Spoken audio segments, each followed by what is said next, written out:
In 1237, the country of Goryeo was at war with the Mongols, a conflict that had begun in 1231. Goryeo only won once while the Mongol invasions were still ongoing. During the war, there are bodies and chaos everywhere, people are searching for weapons in every corner. A young boy and a girl are hiding behind some wooden slacks, when one of the soldier notices the cries of that little girl and walks beside them. The young boy hopes that they don't find them, and then the soldier turns away without searching. Just then, an old man finds them and decides to use them as slaves. The young boy grabs his wooden sword and tries to protect his sister while the old geezer walks towards them with a sword, wanting to kill them. Just then, the general shows up and asks the soldier what he is doing. The soldier tells him that they found two boys hiding and wants to kill them. However, the general looks at them with a creepy smile on his face and says that it would be a waste to just kill them as they should have some fun with those soft bodies first. He then orders the soldier to bring the iron skewer from his horse. When the soldier walks towards the horse, he finds another boy standing in front of them and wonders why there is still one alive.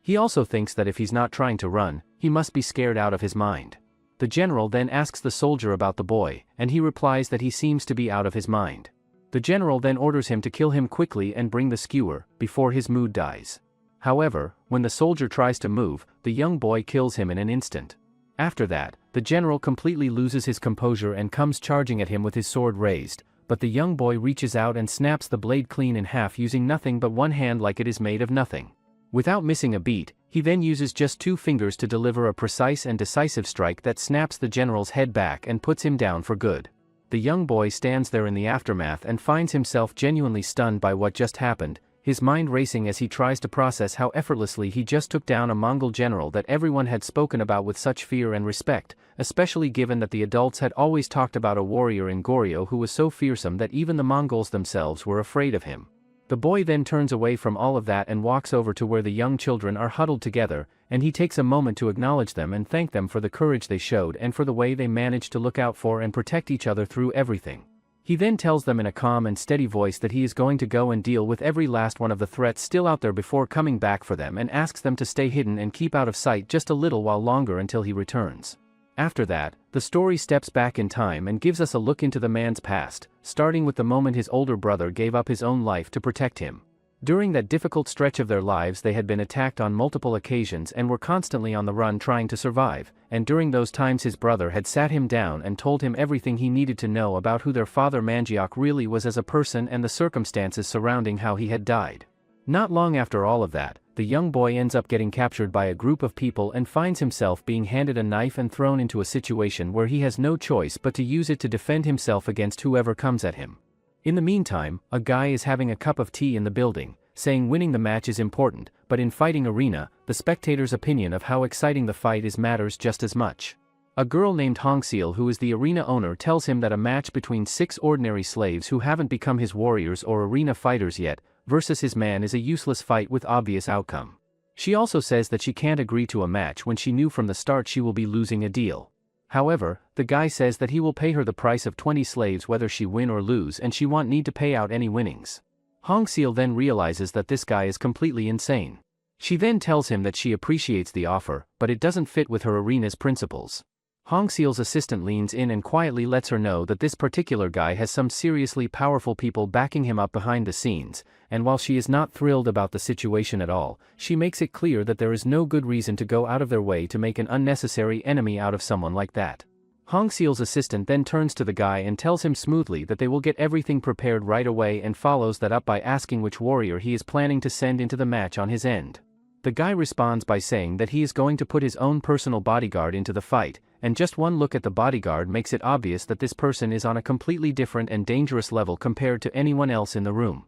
Hongseal then steps in and lays out her honest assessment of the situation, explaining that under normal circumstances, even if all 6 slaves were to rush the bodyguard at the same time, they would still amount to nothing more than a disorganized and chaotic mob with no real coordination between them, which means they would not even come close to being proper opponents for someone of that caliber. However, she follows that up by noting that every once in a while, someone unexpected and unusual turns up among the ordinary slaves, someone who does not fit the pattern and cannot be so easily dismissed. With that in mind, Hongseal turns to the guy and tells him plainly that he needs to keep one important thing in the back of his head going into this, which is that his bodyguard could very realistically end up dying in that arena. After all of that is said and done, the slaves are sent down into the arena gripping their swords with shaking hands and fear written all over their faces. The thought running through each of their minds as they step in is that if they can somehow find a way to win this fight, they are going to walk away with payment in their hands, and with that money they just might be able to buy back their own freedom. One of the slaves then steps forward, saying he might look pathetic now, but he used to live by the sword, and if they make it out alive and get paid, each of them will hand over 60%.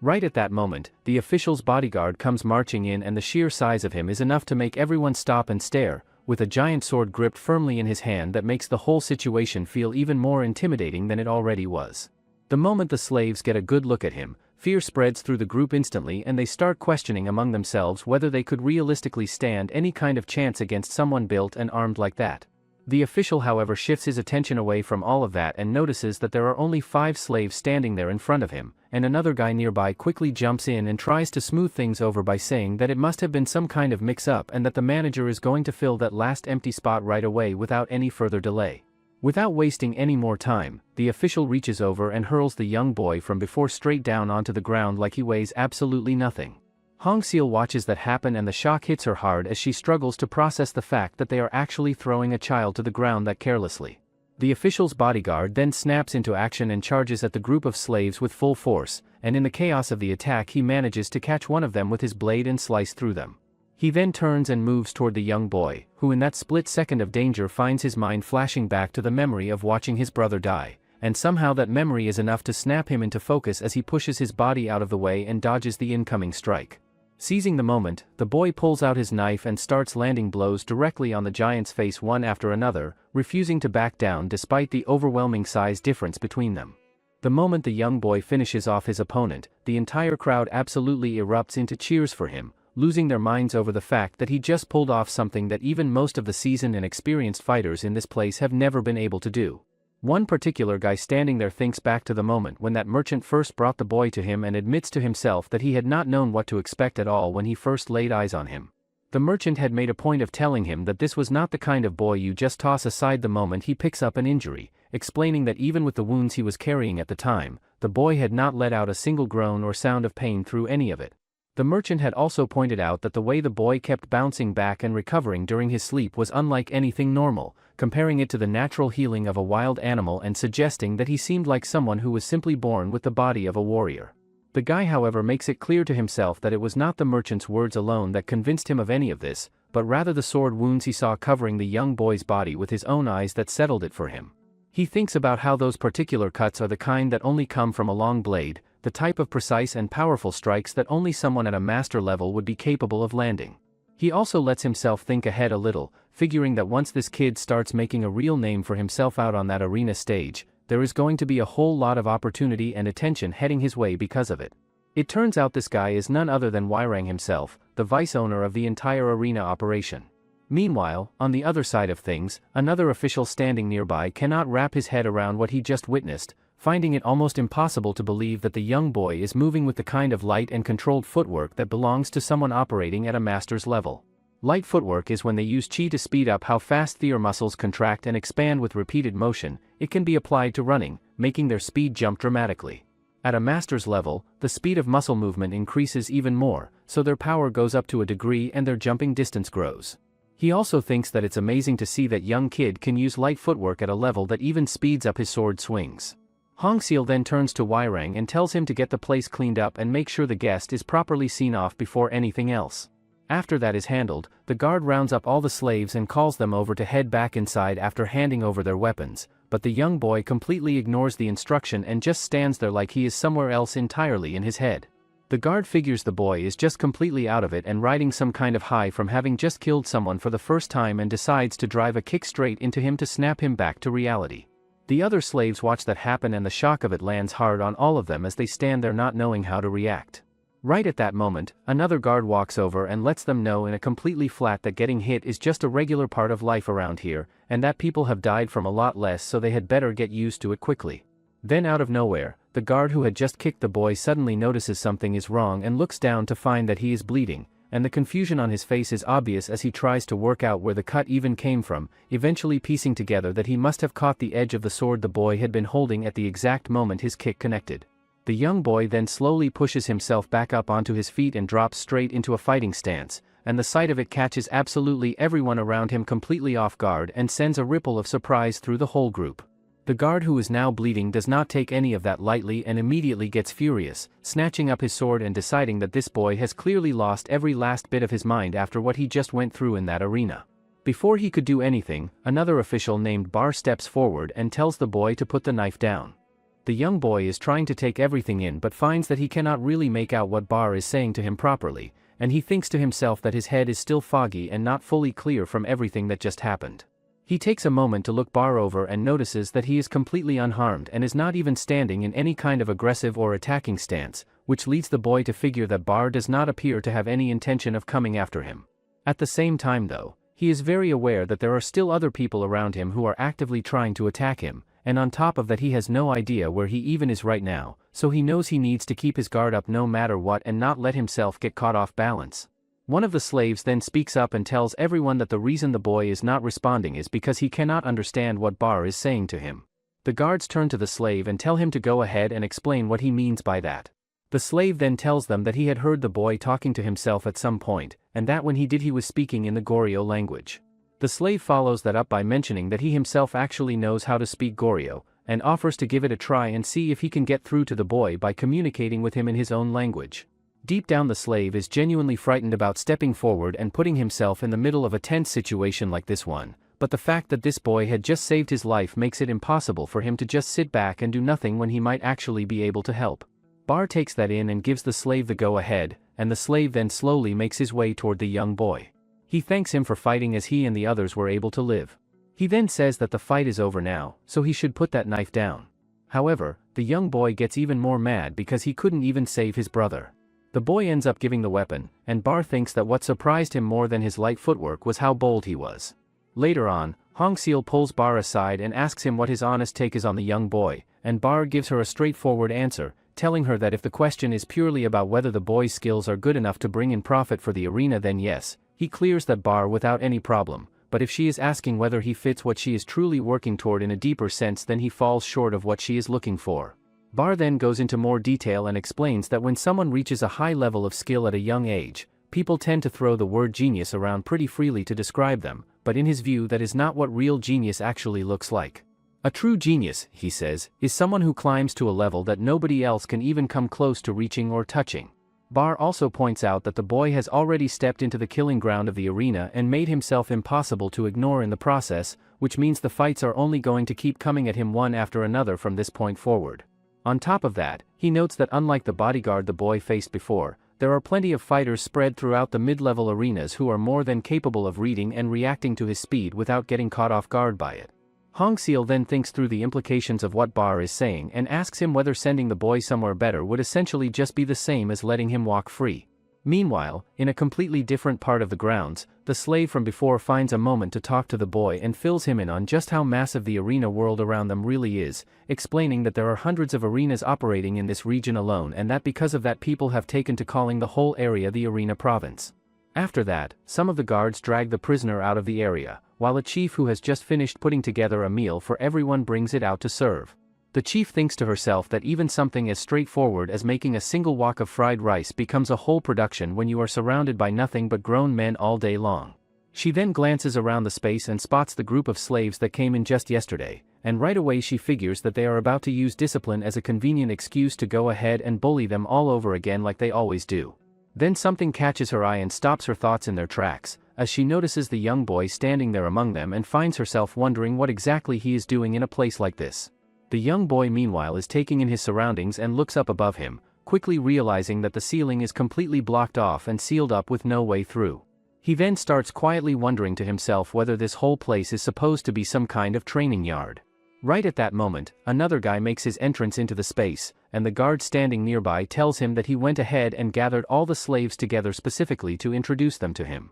The guy takes one sweeping look around at all of them and immediately bursts out laughing, making it pretty clear from his reaction that every single person standing in front of him looks weak and completely flimsy to him. He then starts walking along and looking each of them over before addressing the whole group, telling them straight up that every last one of them is seriously unlucky for having ended up as slaves in a mid-tier arena of all the places they could have landed. Hearing that, One of the slaves thinks that he is right because even low-tier arenas are packed with people who can fight, so they don't even need to mention mid-tier ones. Another guard then introduces the new guy as Jusang, and says that with just one more win, he will stop being a fight slave and become a true arena fighter. Jusang says that they can talk about that later, for now he wants to hear the name of slaves and where they are from. Everyone then introduces themselves, including the slave who knows different language. His name is Nadong, and after his parents died, he left his hometown and got tricked. When it comes to the young boy's turn to speak, he stays completely silent and does not say a word, so Nadong turns to Jusang and explains that the boy only knows Goryeo and cannot communicate in any other language.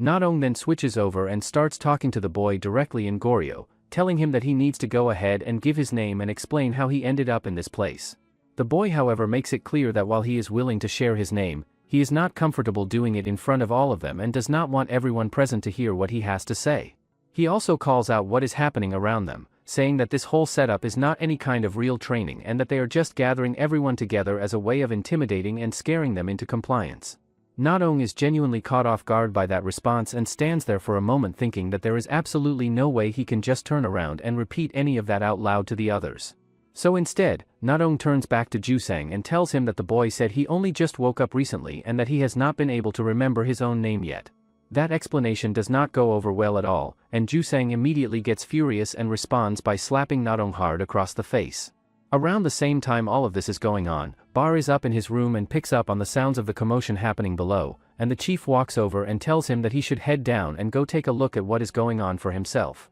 Meanwhile, Jusang keeps right on hitting Nadong without letting up, and that is the moment the young boy decides he has seen enough and charges straight at Jusang, launching into him and hitting him back repeatedly. Jusang manages to block every single one of the incoming hits and then drives a clean and solid punch right into the boy that stops him in his tracks. After that lands, laughter breaks out across the room, and Jusang brings up the fact that he had heard this kid was supposed to have some kind of impressive light footwork to show off. The young boy thinks that this guy is definitely strong, because even blocking that, his arm looks all bruised up. Jusang then again kicks him, saying once his breathing is disrupted, he will finish him before he recovers. He continues to kick the young boy around and tells everyone that people who use QI techniques, the strategy changes depending on the type, but the basics are all the same. He also says that if they land hits or wear down their stamina, they are no different from any normal opponent. He also tells them that it's not as easy as it sounds, but if they at least know they can be taken down, they won't lose so easily. Just then, Bar arrives and wonders if everything is over by now. He also thinks that Jusang is arrogant, but he is not completely wrong. He thinks that light footwork is actually the easiest QI technique to counter, and even in that match earlier, he only landed that surprise attack because the opponent didn't see the light footwork coming. So, just being able to use light footwork is impressive, but if he can't learn any other chi techniques, getting stronger will be hard. Later, the vice owner calls the massive build bald guy and punches him in the face. He asks him how they dare lay hands on something he personally came to claim. The bald guy apologizes to him saying he didn't know that guy was so important to him. The vice owner says that there is no way a trash like him could recognize that talent, but even if he doesn't live up to all his expectations, he's still guaranteed money in this arena. Meanwhile, Jusang says that that's enough for lesson now, and it's time to show what happens when they jump a kid without fear. The then orders others to drag the young boy here since he's so arrogant with his light footwork, they should at least smash his legs. Seeing that, Bar wonders if he has been too soft on them lately, as they are starting to treat the arena's property like their own. The young boy pushes himself back up onto his feet once again, and Jusang looks at him and comments that they had been deliberately holding back enough to make sure they did not actually kill him, but that this kid is clearly built tougher than most. All of the other slaves around him start frantically trying to get through to the young boy and tell him not to go charging in again because if he does he is going to end up losing a whole lot more than just a leg this time around. The story then dips back into a flashback where the young boy is in the middle of a training session with his older brother and asks him whether they really have to put themselves through something this intense and brutal just to train chi techniques. His brother then takes the time to explain what makes their father's martial arts so unique and special compared to everything else and lays out exactly why the kind of training they are doing today is absolutely necessary for what they are trying to develop. It is also during this moment that the young boy's name is revealed, and his name is Quan. His brother goes on to explain that chi is an entirely different kind of power that works by amplifying and boosting a person's natural strength from within, and that every single person walking around has it inside them, but the reality is that most people go their entire lives without ever being able to access or use it. Even among the smaller group of people who can tap into it, the level of strength it produces varies significantly from one person to the next. He also explains that martial arts systems built around controlling and directing qi are referred to as qi techniques, and that most of these systems work by stirring and building up qi through very deliberate and controlled patterns of breathing. Snapping back to the present, Quan makes a decision in that moment and reaches back into everything his brother taught him, calling on the Jingak technique and putting it into motion, which immediately sends a visible wave of shock through everyone watching who had absolutely no idea what they were about to see. After making his decision, Quan launches himself straight at Jusang, and the moment he does, Jusang's expression shifts into one of pure shock as he realizes that this boy is actually pulling off light footwork at that level without any hesitation. Quan then follows through and manages to catch Jusang right in one of his eyes, damaging it, before driving a sharp and direct punch straight into his neck that takes a serious toll on him. Quan then follows all of that up by landing a hard kick right into Jusang's face to pile on even more damage, and then grabs him and slams him down onto the ground with everything he has. One of the other guards steps in at that point and drives a kick into Quan to try and force him to stop, and then calls out to the rest of the group, telling all of them that they need to stop holding back and just rush Quan all at once, making it clear that Quan is a killer and that he is not going to let any of them off easy if they give him the chance. Seeing that, Bar finds himself completely thrown off, because in all his years he has never once seen anyone manage to use a qi technique while in the kind of physical condition Quan is currently in, and he genuinely cannot wrap his head around how the boy is still pulling off light footwork on top of everything else. He also thinks back to the earlier match and recalls that Quan had used Jingak first before transitioning into the light footwork, and at the time that sequence had struck him as strange and out of place in a way he could not quite pin down. Now standing here watching it happen again, Bar arrives at the conclusion that Quan's level of talent is something that sits completely beyond anything he currently has the ability to measure or fully understand. Just then, Hongseal shows up and tells Bar to open the door. When Bar and Hongseal enters the ground, everyone is surprised to see them. Hanjeal can already guess what's going on, and tells the others that if they are doing this kind of things during mealtime, then they need good amount of beating. Hongseal then approaches Quan saying he needs some breaking in. She then attacks him using her sword, but he dodges it quickly. Bar stands there and thinks through what he is observing, and it hits him that Hongseal has never once in the past shown any kind of personal interest or involvement in the internal conflicts and fights that break out between the arena slaves, so the fact that she is now stepping in and personally handling the punishment of a kid who is not even fully at fault for what happened reads very clearly to him as a warning being sent to everyone watching. On top of that, he also thinks about how even after he gave her a pretty negative evaluation of the boy, she is still clearly holding on to some kind of expectation for what Quan might be capable of down the road. After taking the beating that has been coming at him from all sides, Quan finally hits his limit and drops to the ground completely unconscious, and Hongseal wastes no time turning to Bar and telling him to go ahead and call for a physician to come and take a look at the boy. Across the way at the same time,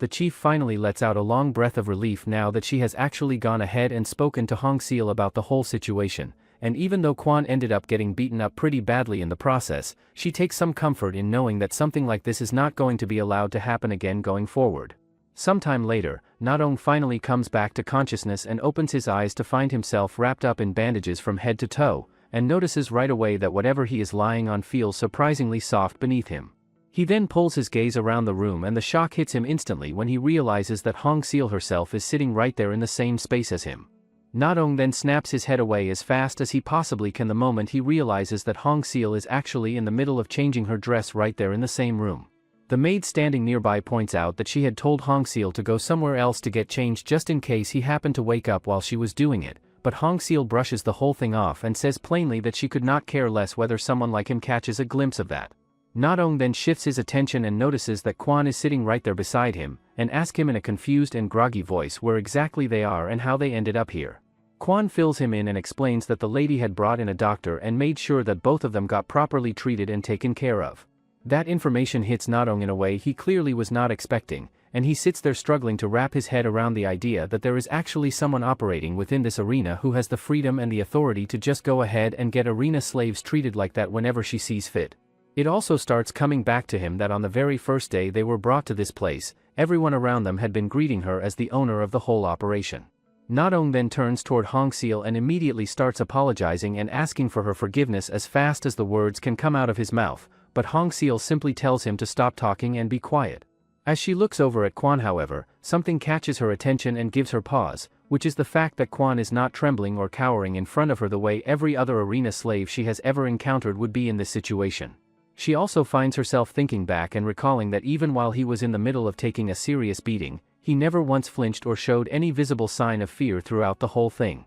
Hongseal then asks for his name, so Nadong quickly whispers to him that she is asking for his name and asks if he can just make one up. Since Kwon tells him to make it up, he tells her that his name is Byong. Nadong thinks that that was the name that popped into his head the first time he saw him, and the way he moved, like a flying shadow. Byong then asks him who is that ill-tempered woman over there, and Nadong gets freaked out to hear that. He tells him that he can't just that like that and he might get killed around here for having the wrong look on his face when he talks. Surprisingly, Hongseal knows the language and tells him that the ill-tempered woman is Hongseal, the owner of this arena. Nadong then asks for forgiveness, and says that Kwon doesn't like saying his name, so he just made one up for him. Hongseal tells him to calm down and stop making so much noise and makes it clear that she does not go around making judgments based on small and insignificant things, and that what she actually judges is only what she can directly see and observe for herself. She also tells him that if he likes the name he has been going by, then that is perfectly fine and there is nothing more to say about it. Hongseal then announces that she is going to call him Byong from this point forward and tells him to get up and come along with her. Earlier, Bar had sat down with her and told her that Byong is not just someone with a large capacity but that his vessel itself is on an entirely different level compared to anyone else. Bar had gone further and explained that the reason he had struggled to give a proper evaluation of him was because a talent like his was simply something he had never even thought to imagine could exist, and that if Byong continues to grow and develop from where he currently stands, he could end up becoming a top-tier master the likes of which nobody has ever seen before. Snapping back to the present, Hongseal takes him out to a market, and as she walks she thinks to herself that before they even begin thinking about training him the right way, there is something far more important that needs to be established first, and that thing is loyalty and trust. Right at that moment, the arena owner himself, whose name is Hogwang, shows up out of nowhere and immediately starts mocking Hongseal, making a dig about how she has apparently taken up babysitting as a new hobby. He also makes it clear that the two of them both know perfectly well that slave arena fights are nothing more than a business at the end of the day, and that if she is genuinely serious about moving up and competing at a top-tier arena level, she is going to need real and serious talent to make that happen.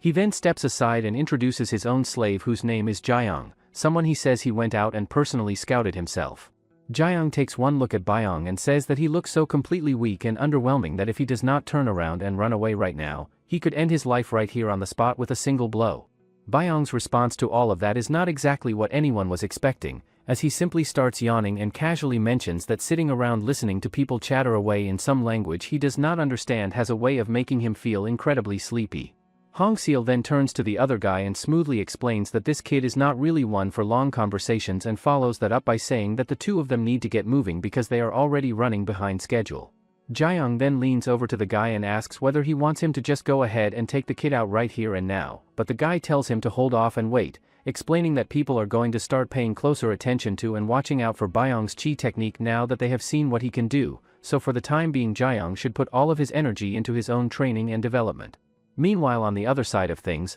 Hongseal picks out some really good and tasty food and buys it for Byong, thinking to herself as she does that for kids, whoever feeds them something delicious automatically starts to feel like a trustworthy and good person in their eyes, and if Byong starts seeing her that way, then earning his trust is going to come naturally from there. When Byong sees the food in front of him, something in him shifts and his mind gets pulled back into the past to a memory of his brother giving him the exact same kind of thing back when they were still together. He thinks about how much younger he was during those days and how he had absolutely no real understanding at the time of just how hard his brother was working and sacrificing to make those small moments possible for him. Then as the two of them are walking along, Byong quietly spots a homeless kid on the side of the road, and without making any kind of big deal out of it, he walks over and hands the food over to the child instead of keeping it for himself. Hongseal asks him why he is not eating it when she went out of her way to buy that, as once he goes back to the arena, he won't be able to eat treats like this. Byong says that he doesn't deserve stuff like that and just need whatever food keeps his body in shape to fight. Hongseal then takes him to a restaurant and tells him to at least eat his meal, as he himself said that he needs to eat if he is going to keep fighting. Byong settles in and starts eating, and while he does, Hongseal takes the opportunity to ask him something that has clearly been on her mind, which is how it is that he never once tried to make a run for it even during the moments when he clearly had the chance to do so. Byong looks at her and asks her straight up why he would ever want to run away in the first place, and she responds by pointing out that if he goes back to the arena he is going to be thrown into fight after fight where death is always a very real possibility waiting for him. Byong takes that in and tells her simply that the only reason he is staying and not going anywhere is because fighting is exactly what he came here to do, which clearly catches Hongseal completely off guard. He then goes further and explains that his plan is to become the strongest person in this entire place, and once he has done that he will walk out on his own terms, and nothing about that plan involves running. Hearing that, Hongseal finds a genuine smile spreading across her face as she thinks to herself that she is starting to like this kid increasingly with every passing moment. She then reaches over and helps him out by scooping more food onto his spoon, and that small gesture unexpectedly triggers something deep inside Byong as it reminds him of his brother doing something just like that for him back in another time. The memory hits him harder than he expects and tears start quietly forming in his eyes, and Hongseal notices and finds herself wondering whether his thoughts have drifted back to his family. She then thinks through the situation and realizes that if she moves in and offers him comfort right at this moment, it could soften something in him and push him toward following her lead more willingly. She reaches out and gently pats him on the head, but Byong does not lean into it and instead tells her not to do that. Several years pass, and the scene jumps forward to the arena where a guard comes to find Byong and tells him that it is time for him to go out and fight. Byong, who is now visibly stronger than he has ever been before, simply looks up and says that he is ready. The guard then turns to him and asks why he bothers going through all of that every single day without fail and tells him that at the very minimum he should at least be saving his energy and strength for the actual matches that matter.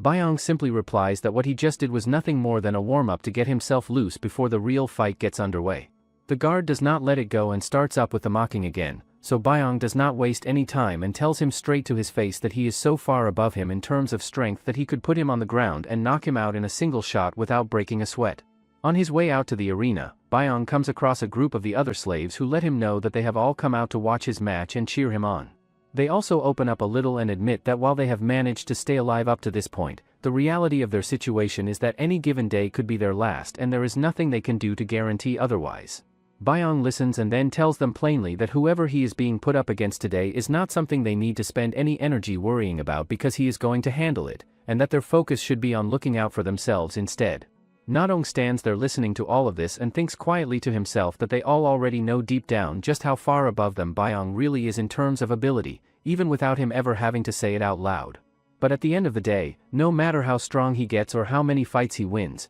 to all of them he is still just that same kid they first crossed paths with when everything started, and because of that they are always going to worry about him no matter what he says. On the other hand, Hongseal tells someone to cancel the match, but the guy says that they have already turned down Byong's fight so many times that Theater Arena's reputation has taken a big hit. The official then says that they accepted a match request from a noble already and if they cancel now, the losses will be huge. However, Hongseal says that she will bear the loss as he has to cancel it. She also mentions that the official seems like crossing the line lately, but he replies that he is saying this because he cares and he knows she still expect great things from Byong's talent. He also says that all he has till this day is just light footwork and his cutting technique and movement are superb, but that alone won't let him touch top arena fighters. Byong's match starts off with a real arena fighter named Gwaku who used to be pretty famous, then disappeared. The crowd gets hit with a wave of shock when they realize that the person standing across from Gwaku is none other than Byong, someone who as far as most people know can only really use light footwork and not much else beyond that. Gwaku stands there and finds himself wondering why the noble even wanted to set up a match like this in the first place and then reminds himself that the noble has never really been someone who is easy to read or figure out. Right from the very first moment the match starts, Byong does not hesitate and charges straight at Gwaku with his knife already in hand, and the speed of that opening move catches Gwaku completely off guard as he finds himself wondering what on earth is wrong with how fast this kid is moving. Gwaku then decides to stop holding anything back and charges right back at Byong with full force and manages to connect with a hit that lands solidly. Byong takes the impact and immediately registers just how fast and how strong this guy really is, and the force behind that single punch is enough to leave one of his bones broken. Everyone watching comes to the same conclusion pretty quickly, figuring that with an injury like that there is no way Byong is going to be able to keep using his light footwork, and that the match is essentially already over. Bar watches from his spot and thinks through what just happened, noting that the raw force needed to swing a steel club combined with the speed Gwaku is showing with his footwork makes it clear that Byong's opponent is simply above him in every single category there is. Byong himself takes all of this in and thinks that this right here is what a real arena fighter looks like, and with that realization settling in he gets himself ready to truly begin the match. Gwaku on the other hand is starting to pick up on something that is throwing him off, as he thinks to himself that Byong's reactions are so sharp that he is somehow managing to block absolutely everything that is being thrown at him. A guy sitting in the crowd with a noticeable scar across his face watches the match closely and thinks to himself that being able to keep a chi technique going even with broken breathing does sound impressive on the surface, but once a person actually understands the trick behind how it works, it stops being anything particularly special or remarkable. Byong then makes his move and goes for a strike on his opponent, but Gwaku reads it and gets out of the way without much trouble at all. Bar watches that exchange and thinks through what it means, noting that under normal circumstances when someone is visibly hurt and dealing with an injury, most fighters automatically assume that the injured person is no longer capable of using chi techniques anymore, and that assumption is exactly why they keep getting caught off guard and struggling to avoid Byong's sudden attacks when they come out of nowhere. The fact that Gwaku dodged it like it was nothing, however, tells a completely different story about what kind of fighter he is dealing with. The opponent then finds his opening and drives his massive weapon into Byong with serious force, catching him completely off guard and leaving him reeling. Byong processes what just happened and figures that the only reason he managed to push him away in that moment was because Gwaku had gotten too close to generate a full swing with his club, but even with that working in his favor, the damage is real and his back feels like it has been completely shattered from the impact. The opponent then follows up by driving a kick straight into Byong that sends him flying across the arena and crashing hard into the wall. Gwaku thinks to himself afterward that he barely felt any real resistance on impact, and that the only thing worth acknowledging is that Byong managed to jump back in that split second before the full force connected, which at least shows that his reaction speed is genuinely good. In the meantime, Bar wonders if the opponent understands Byong's martial arts or not, but he's an experienced fighter. He also thinks that he keeps his distance so there's no opening for a surprise attack, and breaks his opponent down with clean, solid blows. The other official says that he was expecting Byong to put on a real show, but this is disappointing. The other guy watching from the side decides to weigh in and tells Byong that they had all expected a great deal from him when they first saw how young he was and already using light footwork, but that he never actually grew beyond that starting point and developed further, and that at the end of the day he is nothing more than a slave who happens to know light footwork and nothing else worth mentioning. Gwaku meanwhile thinks to himself that while Byong's movement has genuinely been good throughout the fight, the hard reality is that unless someone dodges with absolute perfection every single time, there is simply no way their body comes through something like this without taking serious damage. Then something shifts inside Byong as the memory of his older brother's death suddenly surges up from somewhere deep inside him and ignites a fire that had not been there a moment before. The story then slips back into a flashback where Byong and his older brother are spending time together out in the forest, and his brother tells him that being able to keep a chi technique functioning properly even when the body is exhausted or hurt is something that only true masters are capable of pulling off. His older brother then makes a decision in that moment to share something with him that carries even more weight than anything else he had planned to pass on, something he had originally intended to hold back until Byong was older and ready for it. Snapping back to the present, Byong pushes his broken body into motion and dodges his opponent's incoming strike, and while the move works, he still ends up taking damage as his arm gets cut in the process. But without letting even that slow him down, Byong drives his blade straight into the opponent's neck in one sharp and decisive motion. The entire crowd erupts in disbelief at what they just witnessed, with everyone asking out loud how someone who looked like they were seconds away from collapsing suddenly found a way to move faster than ever. Nobody can wrap their head around the fact that a fight slave just walked out of a match against a trained arena fighter and came out on top. It turns out, Byong's brother told him that their father's martial arts let him use chi even when he is exhausted or his breathing is broken, so he can push out power beyond what his chi technique could allow. However, he tells Byong not to use that or else he could die. Byong then walks towards his cell, thinking that he is going to get even more stronger. Watching everything that just unfolded, Bar finds himself with a question he cannot shake, and that is whether what just happened was simply some kind of sudden power surge that only kicks in during moments of extreme crisis, and if that is not the case, then why Byong has never once shown a chi technique operating at that level during any of his previous fights until right now. He also thinks about the fact that Byong has never been someone who opens up and talks about himself or his background, and that up until this moment Bar had never really felt the need to push and ask, but now for the first time he finds himself genuinely curious about the martial arts Byong has been trained in and who exactly the person behind that training was. As it turns out, chi techniques as a whole are generally broken down and categorized into three distinct types, which are light body techniques, power boosting techniques, and explosive chi techniques. Light body techniques work by using chi to speed up the rate at which the muscles contract and release during repeated movement, and because of that they can be applied to continuous motion in a way that typically makes explosive running significantly faster than it would be otherwise. When someone reaches the master level with this type of technique, the increased speed of the muscles also starts generating a noticeable boost in raw power as a secondary effect, and it also extends the distance and height of their jumps in a way that would not be possible without it. Power boosting techniques on the other hand work differently by directing chi specifically into concentrated muscle groups, which results in a significant increase in the person's ability to lift heavy things and maintain a crushing grip strength that goes well beyond what the body could produce on its own.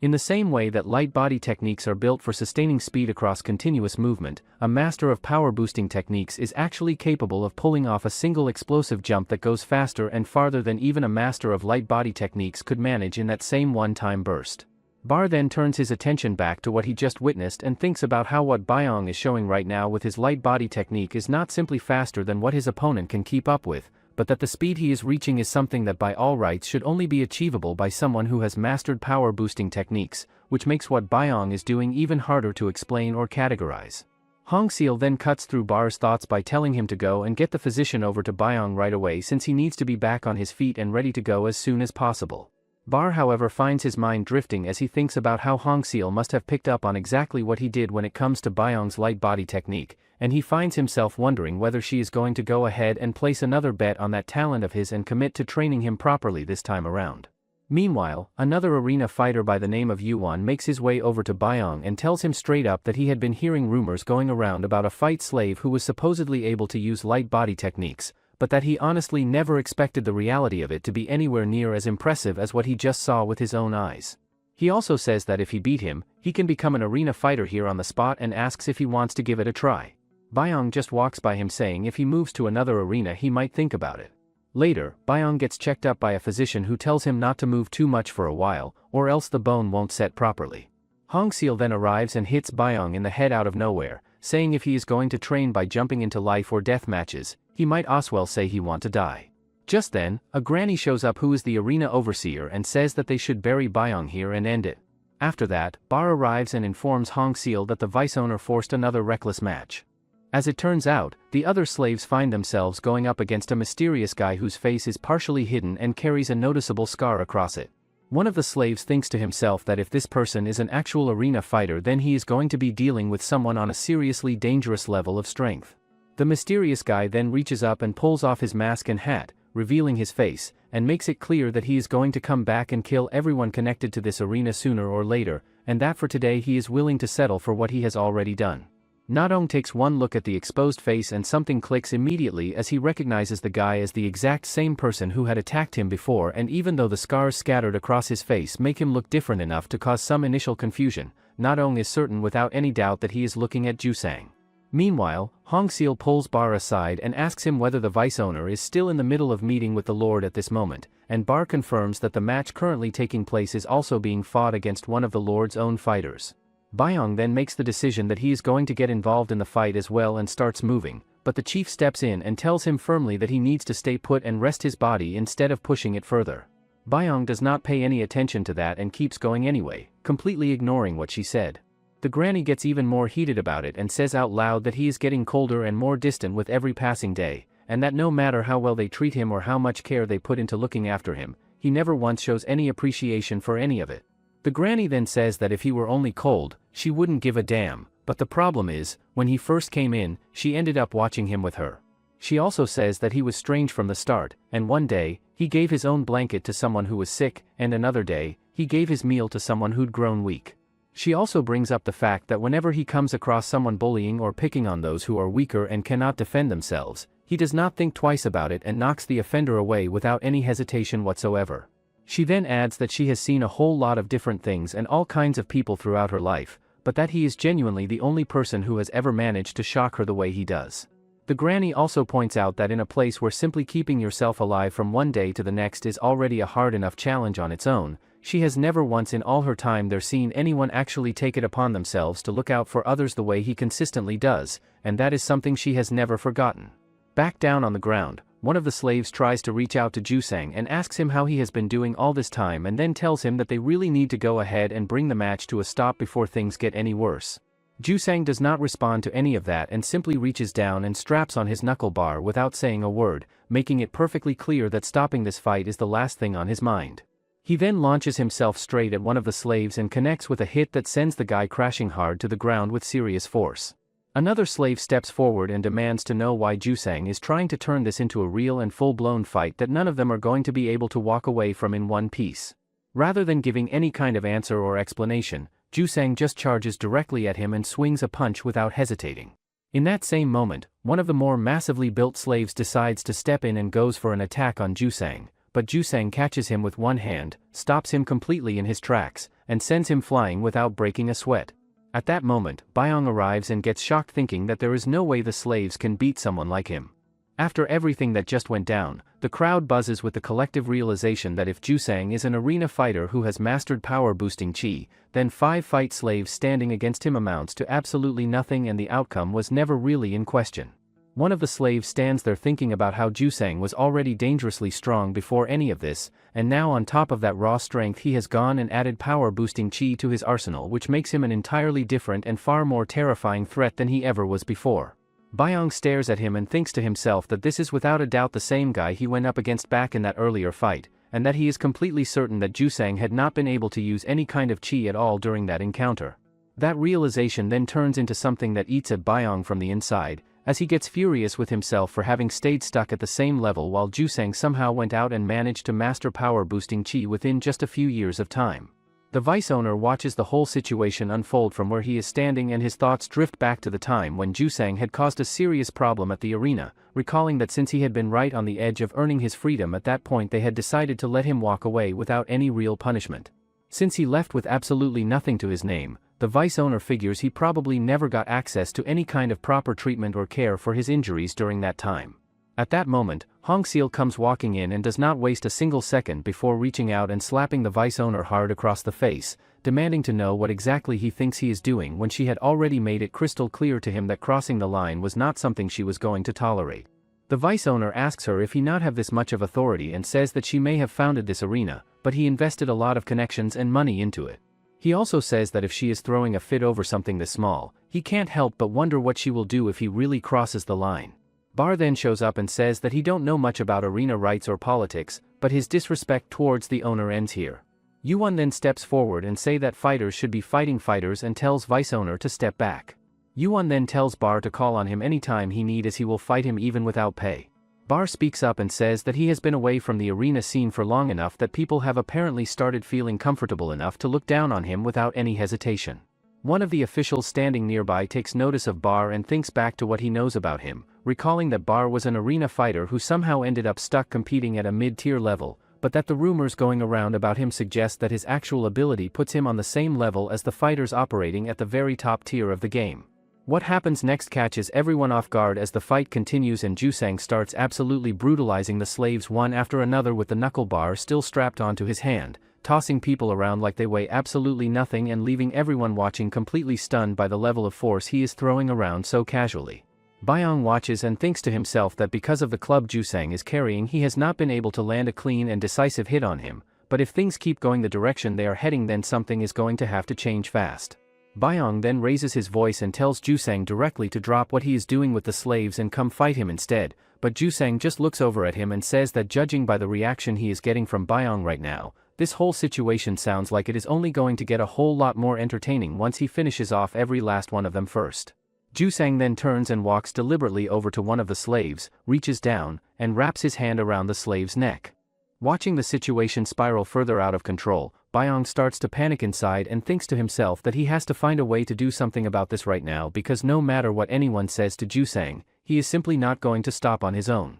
Flashing back to the night before, Nadong is sitting there repeatedly banging his head against the wall while the others watch him and try to figure out why he is putting himself through that without having eaten anything either. One of them points out that tomorrow is going to be the first time Nadong has ever had to go into a fight completely on his own without anyone beside him. Byung, who is in the middle of his own training nearby, weighs in and says that if Nadong has that kind of time and energy to spare, he should be using every bit of it to think seriously about how he is going to approach the fight instead of wasting it on worrying. Nadong fires back and tells him that it is easy for someone like him to say something like that because he is strong, and that people who are weak do not have the luxury of just switching off the worry the way he makes it sound. Byung pushes back and says that this is actually the exact reason why he thinks harder than anyone else about how to fight, and he tells Nadong straight that if all he does is sit around worrying about how strong his opponent is, then he is already as good as dead and he would be far better off spending that energy trying to figure out at least one way to catch his opponent off guard with an ambush. Nadong asks him how a person is even supposed to go about finding that kind of approach when they are in that position,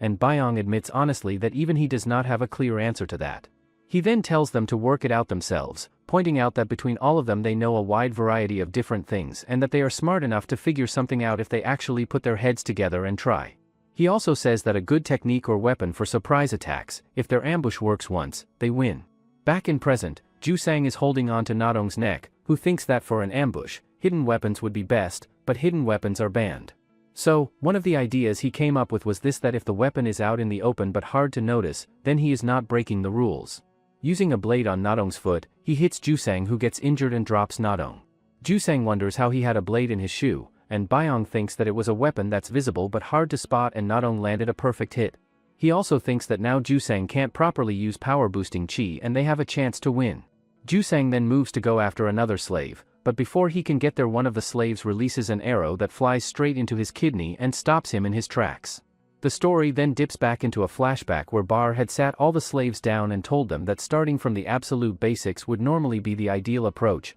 but that the reality of their situation means they simply do not have that kind of time available to them. He had gone on to explain that if they want to build themselves up and get stronger within a short window, the smartest thing they can do is take whatever they are already good at and find a way to adapt and apply it directly to real fight situations. Bar then went around and asked each of them one by one to tell him what they were good at, and the slaves went through and shared their individual strengths with him. One of them hesitated and said that he was not particularly skilled at anything especially impressive, but that he was decent at slinging stones and that he could even hit birds out of the air with a fair amount of consistency. Bar had thought about that for a moment and told him that it was actually a genuinely useful skill to have, but then pointed out that throwing knives, hidden weapons, and arrows are all strictly banned inside the arena, which meant he would not be able to use that ability directly. Back in the present, that same slave thinks to himself that nobody ever believed that skill of his amounted to anything worth paying attention to, but that is exactly the reason he had made the choice to fight with a spear, because it still allowed him to throw with the same instinct and precision he had always had. After that, another one of the slaves pushes forward and charges straight at Jusang with a sword drawn and manages to land a clean slash across him that does real damage. With that decisive strike landing, the fight slaves pull off the win and the crowd absolutely erupts into cheers for them. Taking in what just happened, Byong can barely believe that they actually pulled off the win and finds himself thinking that every single one of them genuinely did a remarkable job out there. He then turns his attention inward for a moment and thinks about how he felt something different stirring inside him a little while ago during the fight, something he has not quite been able to put his finger on yet. Meanwhile, Bar turns to Hong Seal and tells her that each one of them stepped up and did exactly the part that needed to be done when it counted. The vice owner tries to brush the whole thing off by saying that Jusang is simply an idiot who let his guard drop way too much and that is the only reason things ended the way they did. Hong Seal then turns to the vice owner and tells him that thanks to him and everything he set in motion, they all got treated to a pretty entertaining match, so she supposes she should thank him for that. She also makes it clear that she is satisfied with how everything wrapped up, and since their guest is still present, she says they should go ahead and call it a day and leave things where they stand. Before she turns to walk away though, she stops and leaves the vice owner with one final thing to think about, telling him plainly that if he has no intention of actually listening to what she says and respecting the boundaries she has set, then he should pack up all of his fighters and slaves and get out of her arena entirely. Bar also takes a moment to address the fighter standing there and tells him that if the day ever comes where he walks out of this arena for good, he should look Bar up because he will be more than happy to give him all the fights he could ever want. The official then tells vice owner that he held back well, and for now he should stay low. Back in the cage, all the slaves receive their treatment and finds Byong sleeping. They talk about how he doesn't care if his comrades live or get hurt and he is just a cold-hearted kid who doesn't care about anything. Nadong says that they all know if something bad happened to them, Byong would do something, no matter what. In a flashback, Byong asks his brother why it is that they never pick up and use weapons during their training. He also brings up the point that if they went ahead and started training with weapons, getting stronger would probably come a whole lot more easily and quickly for both of them. His brother responds by explaining that their father's martial arts simply do not incorporate weapons as part of the system, and just as he is about to reveal something that sounds like it carries real weight and importance behind it, Byong suddenly snaps awake and the moment is gone before he can hear the rest. Byong immediately turns his frustration toward Nadong for waking him up, and Nadong tells him to stop wasting time being annoyed because Bar has been looking all over for him and he needs to get moving right away. Despite that, what is really eating at Byong as he gets up is the fact that he cannot remember what his brother was about to tell him, and the feeling that whatever it was carried some kind of real significance keeps nagging at him. Byong then makes his way over and meets up with Bar, who brings him to a specific spot and explains that what they are about to do here is also a form of training in its own right, because watching truly strong people go up against each other and feeling something from that experience has the potential to awaken something inside a person that normal training simply cannot reach. It turns out that the fight they are there to watch involves none other than Jaeyoung, who is squaring off against another arena fighter, and Bar tells Byong to keep his eyes locked on Jaeyoung the entire time because even though he comes from a mid-tier arena background, the level he actually fights at belongs firmly in the top-tier conversation. Jaeyoung's opponent takes one look at the situation and decides to open things up by mocking them, saying that Jaeyoung looks like nothing more than a kid standing across from him. Jaeyoung finds himself thinking that he might have actually crossed paths with or seen Jaeyoung somewhere before, but he quickly pushes that thought aside and tells himself that it does not matter either way and that nobody cares whether he has seen him before or not. What he does acknowledge though is that if Bar is watching to see how he reacts and takes things in, then he should at least make sure he actually pays proper attention to what is happening in front of him. The match then gets underway with fighter Dohak stepping into the ring to go up against Jaeyoung, who has already built up a reputation as something of a genius in the arena world. The visiting arena owner looks around and takes in the whole setup, and thinks to himself that he has traveled to and visited a whole lot of different arenas throughout his time in this business, but that this particular one stands out as genuinely unique in the way it is put together, being one large open single-story space that feels more like a training hall than a traditional arena, and with just the one ring keeping everything simple and straightforward. The visiting arena owner then adds that he finds the seating situation a little lacking when it comes to accommodating guests properly, noting that most people are just standing around with only the elevated platform and a small number of chairs available for anyone to actually sit down. The other arena owner fires back and says that when the fights being put on are good enough, nobody sitting or standing is paying any attention to whether they have a comfortable seat or not, and points out that this guy came all the way from the outskirts of the arena province and is standing there acting like some kind of professional critic. He also makes the point that every single guest who comes through leaves so thoroughly satisfied by the quality of the fights themselves that they simply do not have anything left to complain about when it comes to anything else. Deep down, Jong arena owner thinks that he has heard plenty around here about what kind of chi technique this Jaeyoung uses, so that's the reason why he is so confident. The match starts off with Dohak charging at Jaeyoung with his two blades, but Dohak dodges it and tries to block another attack.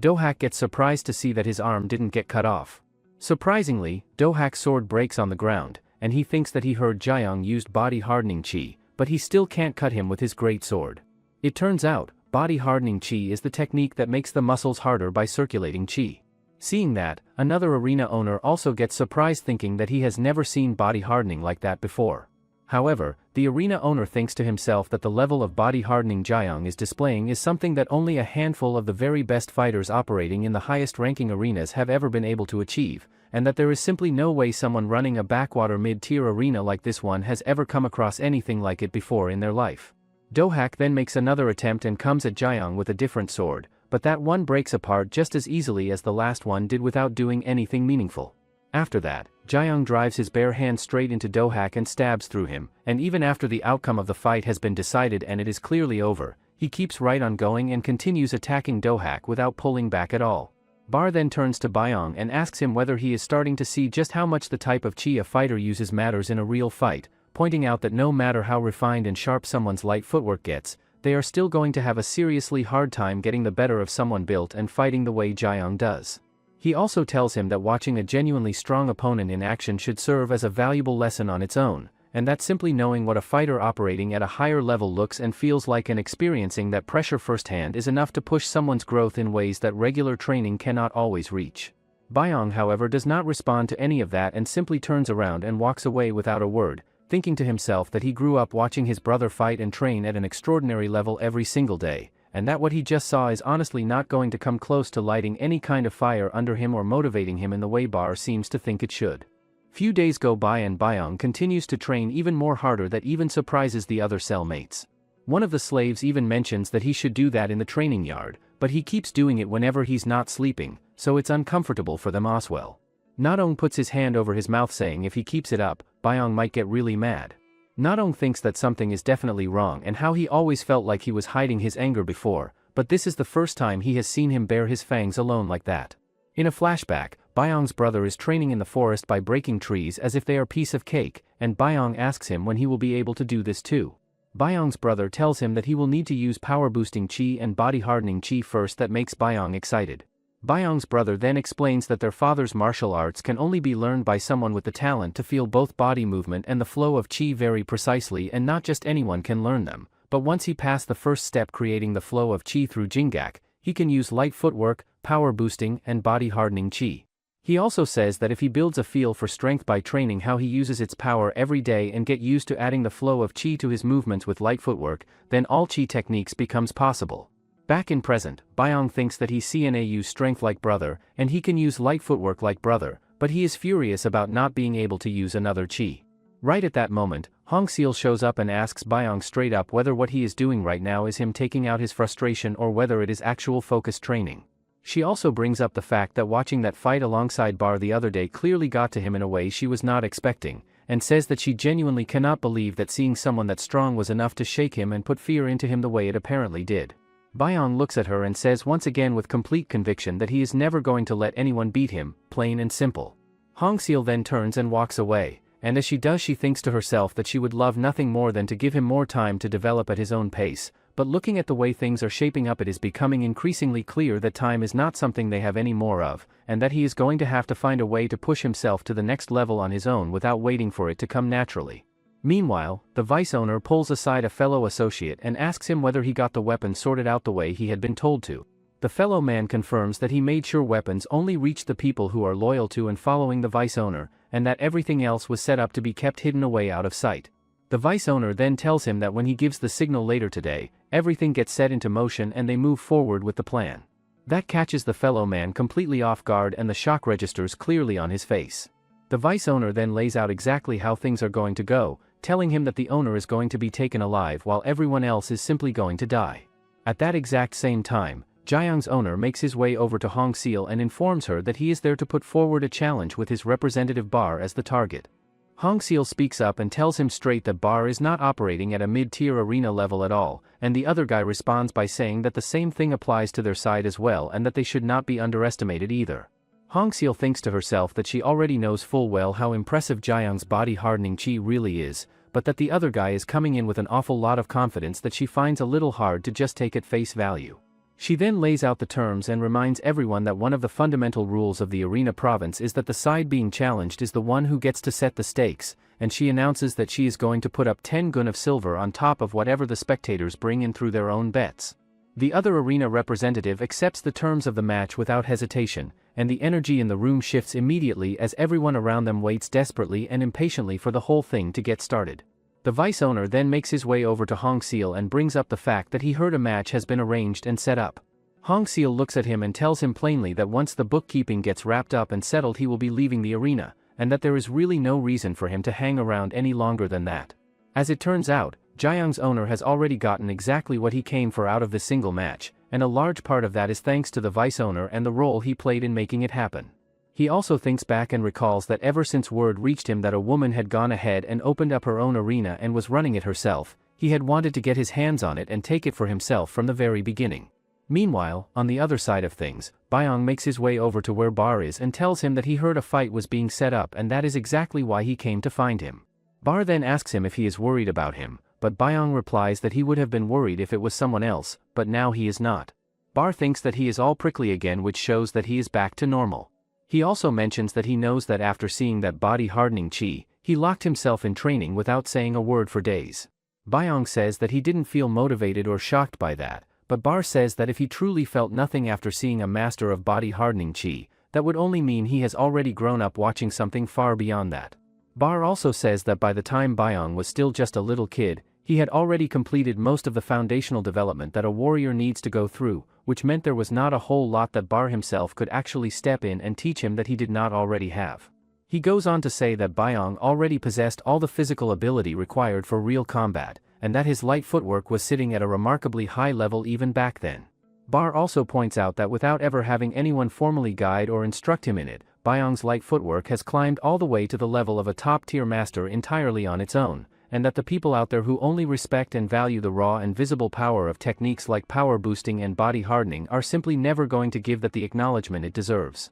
Before he turns to leave, Bar stops and tells Byung directly that he carries a level of talent that nobody else can come close to touching, and that he is completely certain that Byung has everything it takes to go ahead and learn another chi technique on top of what he already has. Byung stands there and thinks to himself that he has learned a great deal from Bar over the time they have spent together, so he genuinely does not know what Bar is going on about or why he is saying all of this now. After that conversation wraps up, Bar and Jaeyoung make their way down to the ground for their match, and Jaeyoung does not bother with any kind of feeling out process and just launches himself straight at Bar the moment things get started. Meanwhile, on a completely different part of the grounds, Yuwon tracks down where Byung is and wastes absolutely no time before slamming him hard into the wall, telling him plainly that today is the day he is going to kill him. On the other hand, the slaves get to know that Bar is fighting a match, and wonders if they are allowed to go watch. Nadong says that Bar gave them permission to watch high fights, but he doubts the other overseers will allow it. The slaves then notice one of the other guys charging at them with knife.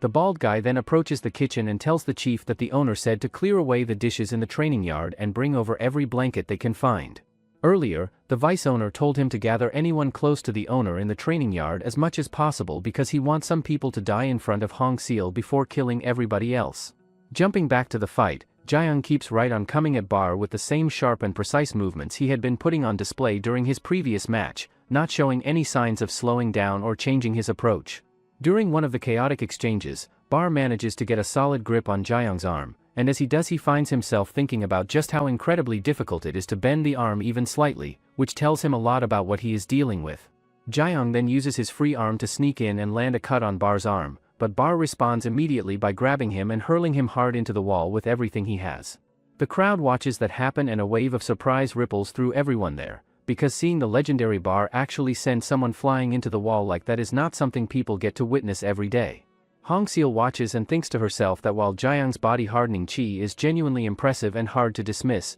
if he can only apply it to his arms and not his entire body, then this fight has already reached its conclusion whether Jaeyoung knows it yet or not. The vice owner is also running his own thoughts about Bar as he watches, thinking back to how even he had wanted that kind of physicality for himself at one point in time. He thinks about how Bar carries a truly extraordinary body combined with the kind of experience that only gets refined and sharpened through countless brutal fights over many years. He also thinks about how in a mid-tier arena Bar has never really had anyone who could push him to his limits or give him a genuine challenge, and that someone with his level of ability could have easily gone on to become a top-tier fighter or landed a prestigious position as a government bodyguard for some high-ranking official a long time ago if things had gone differently. However, when the owner of Bar's old arena passes away from old age, plenty of people come forward and try to bring Bar onto their side by offering him really attractive and generous terms, but he turns every single one of them down without any hesitation. Because of that, everyone naturally assumes that he is going to pack up and leave the arena province entirely, but instead he ends up joining someone that nobody saw coming and that catches the whole community completely off guard. The vice owner still has no real understanding of why Bar made the choice to serve a woman who seemingly appeared out of nowhere with no established reputation behind her, and at this point he has stopped caring about figuring it out. Hong Seal then turns her attention to the fight and notices that Jaeyoung is pushing himself back up onto his feet once again, which genuinely surprises her because under normal circumstances anyone who had been slammed into a wall with that kind of force would have walked away with a broken back and nothing left to give. Bar watches Jaeyoung stand up and starts wondering to himself whether Jaeyoung might actually be running some kind of body hardening technique across his entire body that is allowing him to absorb damage at a level that should not be physically possible. The vice owner meanwhile has his own thoughts running through his head, and he thinks about how Bar has been the single biggest obstacle standing in the way of this entire operation going smoothly, and that for the plan to have any real chance of working out the way it needs to, Bar either has to be killed outright or put out of commission with serious enough injuries that he cannot interfere.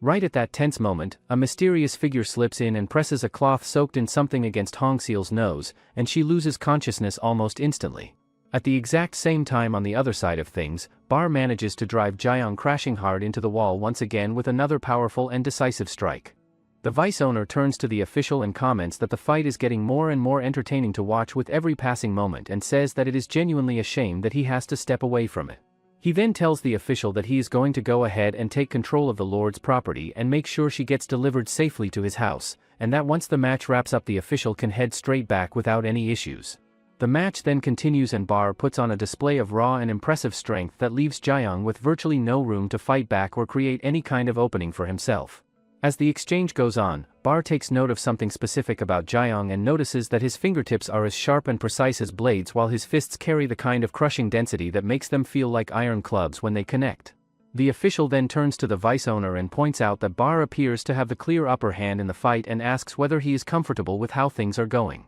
Despite taking a serious and relentless beating, Jaeyoung somehow finds the will to push himself back up onto his feet once again and face Bar. Jaeyoung glares at him and tells him with fury in his voice that he is nowhere near done and is not going to go down that easily, but also admits that Bar has genuinely gotten on his nerves in a way that is hard to shake. The vice owner watches all of this and thinks to himself that while it looks like Jaeyoung has absorbed a lot of hits throughout the fight, most of them are really just surface level scratches when you look closely, and that Bar is not going to come out of this completely fine either, because even the punches from Jaeyoung that did not land with perfect precision are still doing real and meaningful damage underneath it all. He also believes that at their level, those injuries won't stop him from using chi, but if Jaeyoung's attacks land cleanly even a couple of times. After that, Jaeyoung charges at Bar with bunch of moves, and he tries his best to dodge those. Meanwhile, the granny and chief are working together to clean up the dishes. The chief tells the granny to rest as much as she can because if she starts resting now, she will stay healthy and live longer. The chef then notices bunch of thugs entering the room, and she tells them that they are still cleaning.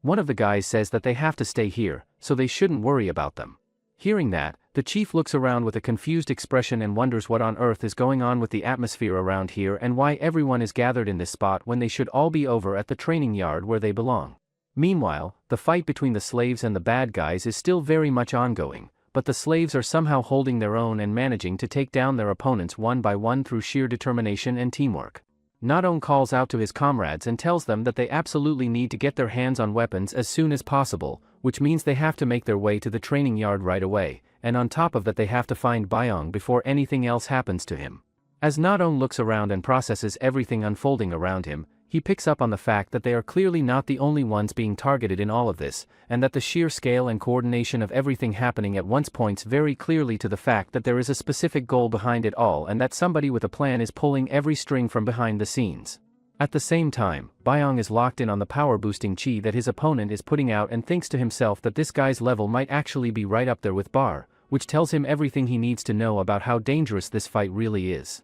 His opponent looks at him and tells him that he has absolutely no idea what someone like him, a complete nobody, is even relying on to act as tough as he does. Bayoung, however, is not focused on what his opponent is saying and instead his mind is running through the situation practically, concluding that without a sword in his hand he simply does not have what he needs to go head on against someone operating at this level, which means his only real option right now is to find a way to get out of there. However, before Bayoung even has a chance to make his move, his opponent drives into him once again and sends him crashing hard into the wall behind him. As Bayoung pulls himself together and takes in his surroundings, he notices that there are dead bodies scattered around in various spots throughout the area. Yuwon then looks down at him and tells him that his light footwork is decent enough, and that he had honestly just thought it would be a bit of fun to mess around with him for a while, but that when it comes down to it he is really no different from any of the other slaves around here. He then reaches down and draws his knife, saying that he is going to finish him off quickly and be done with the whole thing. He then releases his power-boosting chi all at once in a single explosive burst and launches himself into the air in one massive leap, but Bayoung reads the trajectory and manages to get completely out of the way before it connects. Bayoung lands and the thought that immediately runs through his head is that this guy might actually be on an even higher level than Bar, which is not a comfortable realization to have in the middle of a fight. Yuwon then follows up and drives a kick straight into Bayoung's ribs, adding even more damage on top of everything his body has already been put through. At the same time, the situation is getting just as dire on the other side of things as the other slaves find themselves completely boxed in and surrounded by the bad guys, who are calmly telling them that they are going to take turns killing each one of them off one by one. Nadong stands there taking it all in and thinks to himself that for this many people to have coordinated and launched something like this all at once, there has to be someone behind it all pulling the strings and running the whole operation as a deliberate plan. He then wonders if he should snatch a sword, only then can he hold out until Bar or Bayoung gets here. The chef then asks the thugs why they are locking them up, as if the owner finds out, they are going to be in big trouble. Upon hearing that, the thug starts laughing, which shows that he is not afraid of the owner at all.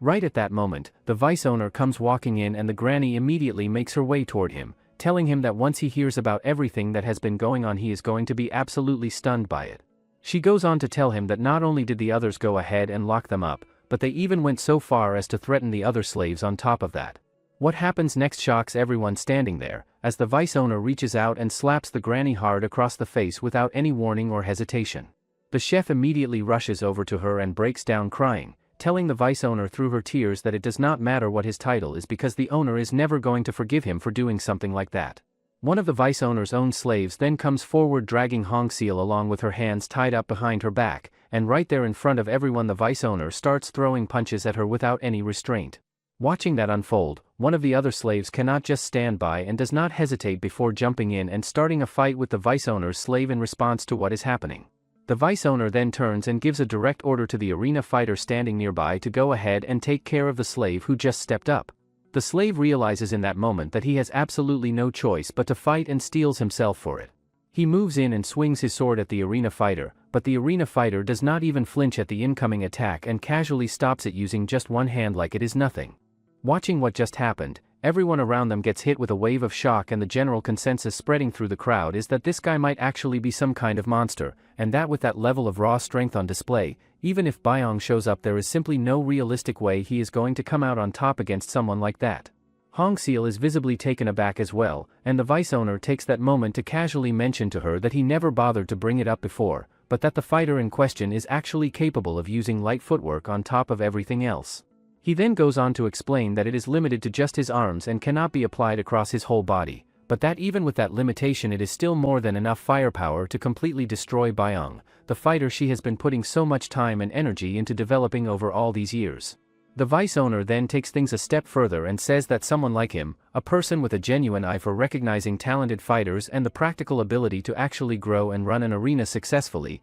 is simply far better suited to owning and operating this place than she ever has been or ever will be. Deep down, Hongseal thinks to herself that she was incredibly naive and foolish when she was first starting all of this out, and that when she was setting the arena up from the ground she needed someone who could handle the people and the politics in her place so she could focus on what she actually cared about. The vice owner had known exactly how to lower his head at the right moments and win people over with his charm and approachability, which made him look like the perfect fit for the role at the time. Hongseal had trusted her own judgment and gone ahead and made him the vice owner based on all of that, and for a while it seemed like the right call as he ran the arena smoothly and efficiently and helped them grow into one of the more well-known mid-tier arenas in the whole province. At some point, once money started flowing into his hands and his attitude changed, but he brushed it off, thinking that position shares a person. Hongseal then asks the vice owner why he is not killing her and how he didn't go this far. The vice owner tells her that he is going to make up a story that the owner dies in a slave revolt, and the vice owner takes over.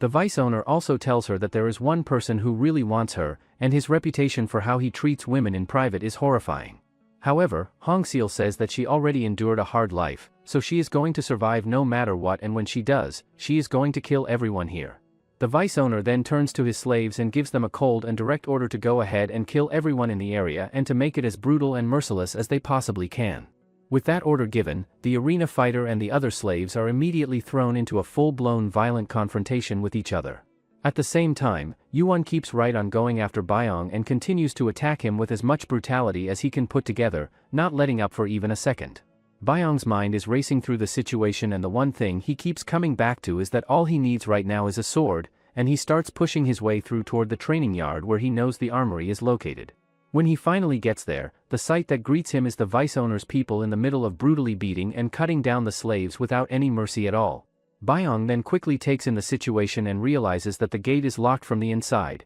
and that he is going to need a sword if he has any real chance of getting through to them and saving whoever is still alive. Nadong and the others spot Byong and immediately start calling out to him, desperately telling him to just turn around and run away from all of this while he still can. But seeing everything happening in front of him does the opposite of calming Byong down, and a deep and overwhelming fury rises up inside him as the memory of his brother's death comes crashing back into his mind without warning. In that moment, he makes the decision to reach back and call upon the same chi that his brother once used, pushing himself toward something he has never fully tapped into before. Right at that moment, Yuan catches up from behind and drives a stab straight into Byong's back before he can react. As the pain hits him, Byong's mind drifts back to the very first time he ever picked up a sword in this place, and how the moment he used it he took down his opponent with a ease that surprised even himself, and how it felt in that moment like his entire martial arts had jumped up to a completely new level all at once. That experience had planted a thought in Byong's head that if he trained with weapons he could get stronger at a much faster rate than he ever could going barehanded,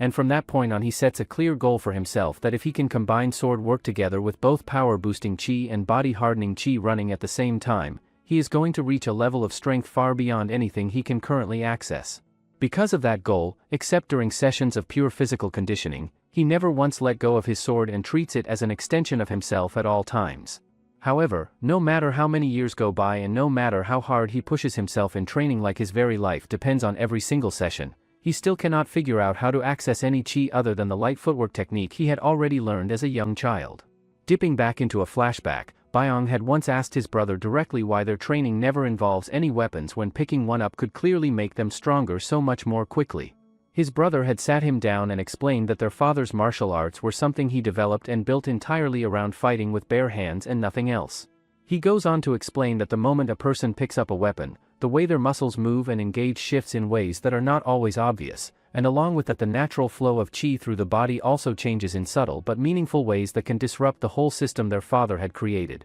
Furthermore, he says that in their father's style, they have to feel and control their muscle and chi flow with a bare body, and even the slightest change in that flow is like the difference between heaven and earth. So, that is the reason why they can only learn their father's martial arts barehanded. He also says that their father's martial arts are far stronger than any weapon. Byong then channels his power and uses it to snap Yuan's knife clean in half, and Yuan stands there telling himself that Byong just got lucky and that the knife breaking was nothing more than a fortunate accident. Byong, however, does not let that slide and tells him to stay right where he is and pay close attention, because he is about to show him exactly how much he is going to make him suffer before this is all over. Using nothing but one bare hand, Byong then drives into the iron bars and destroys them completely, and then calmly starts walking through the opening he just created. Earlier, Bar had sat down with Hong Seal and explained to her that Byong's control and command over chi is already sitting at a level that puts him on par with top-tier masters, and that on top of that he uses a unique and specialized style that channels his chi specifically through a technique called Jingak.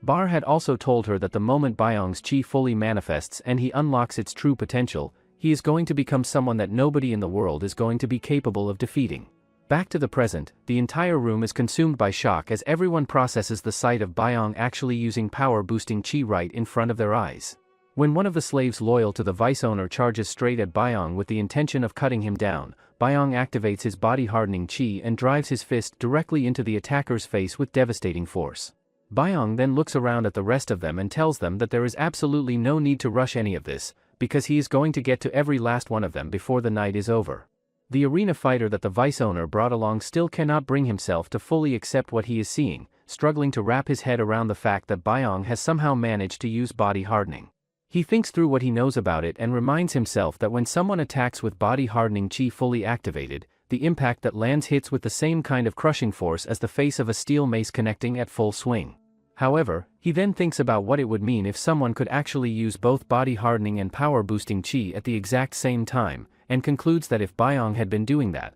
the person on the receiving end of that strike would not just be injured but would have had their head taken clean off entirely. He also thinks about how denting iron bars with nothing but bare hands is something that would require both techniques running simultaneously to even be physically possible in the first place. The arena fighter then settles on a conclusion that gives him some degree of comfort, which is that while being able to use power-boosting chi on top of everything else is genuinely incredible and impressive, as long as Byong is not the kind of monster who can actually run both techniques at the same time, all it really means is that he has more weapons available to him than the average fighter and nothing more beyond that. Byong then turns and addresses everyone there, telling them plainly that he does not care in the slightest whether they end up killing each other or not when it comes to the vice owner's people. He then says that the slaves and the others here are a completely different story because they are not like those people, and they are not like him either, as they have never walked a path built entirely around slaughter and killing. He also opens up and admits that he himself came into all of this carrying nothing but killing intent in his heart, and that it was the slaves and the chefs of this place who somehow reached through all of that and gave him the first real warmth he had ever felt.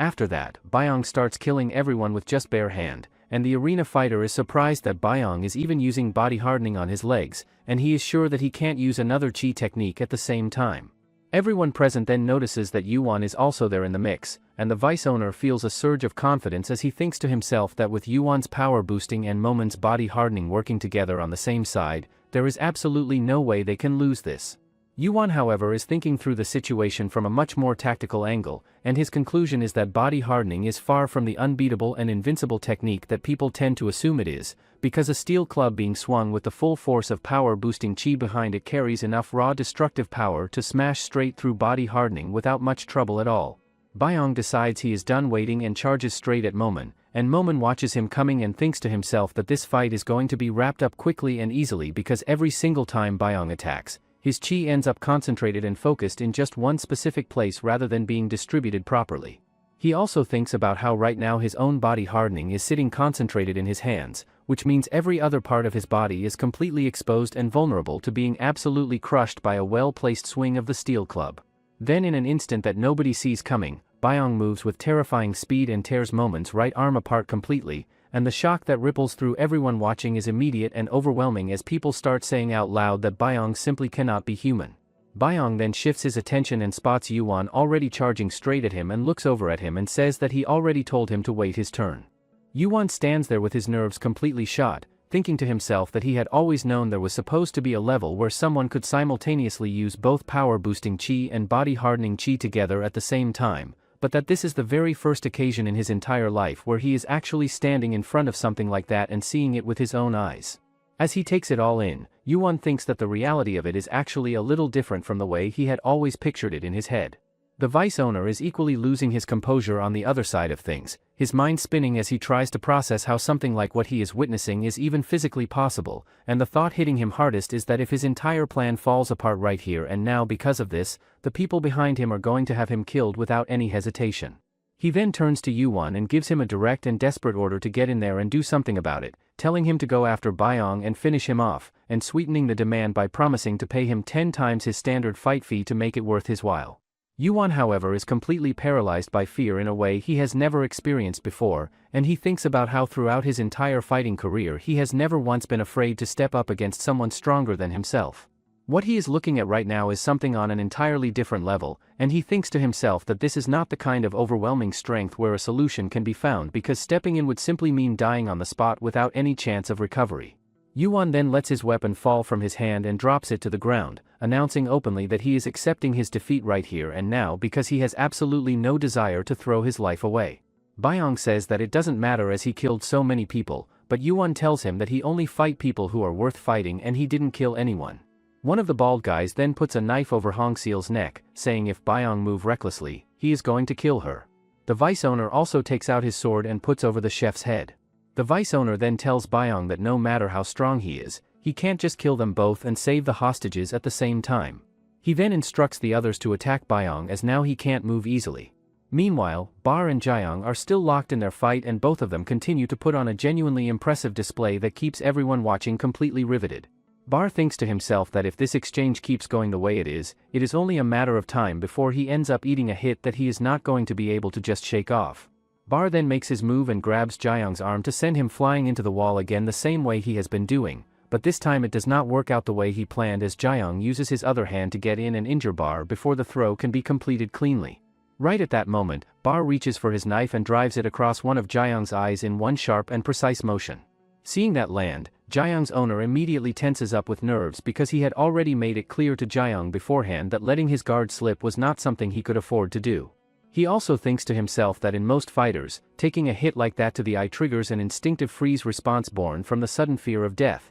leaving them unable to move or react properly. Jiang stands there in that moment and finds himself wondering whether Bar had been working toward this exact outcome from the very beginning of the fight and had been setting it up the whole time. The owner then thinks to himself that Jiang should never have pulled his hand back when he did and should have just kept driving it forward with everything he had instead of hesitating. After that brief exchange, Bar moves in and takes out Jiang's other eye as well and then draws his knife across Jiang's neck in a clean and deliberate motion, making it absolutely clear to everyone watching that there is nothing weak or past his prime about him whatsoever. The crowd starts talking among themselves and says that at first the two of them looked like they were on completely even footing, but that as the fight went on it started to feel more and more like Bar was sitting just a few steps ahead of where Jiang could reach. Bar however thinks to himself that while it might look from the outside like a comfortable and straightforward win, the truth is that the outcome was decided by the absolute thinnest of margins and could have gone either way in a single moment. He also thinks about how if his strike had been even slightly slower than it was, he would have been the one lying on the ground instead of Jiang.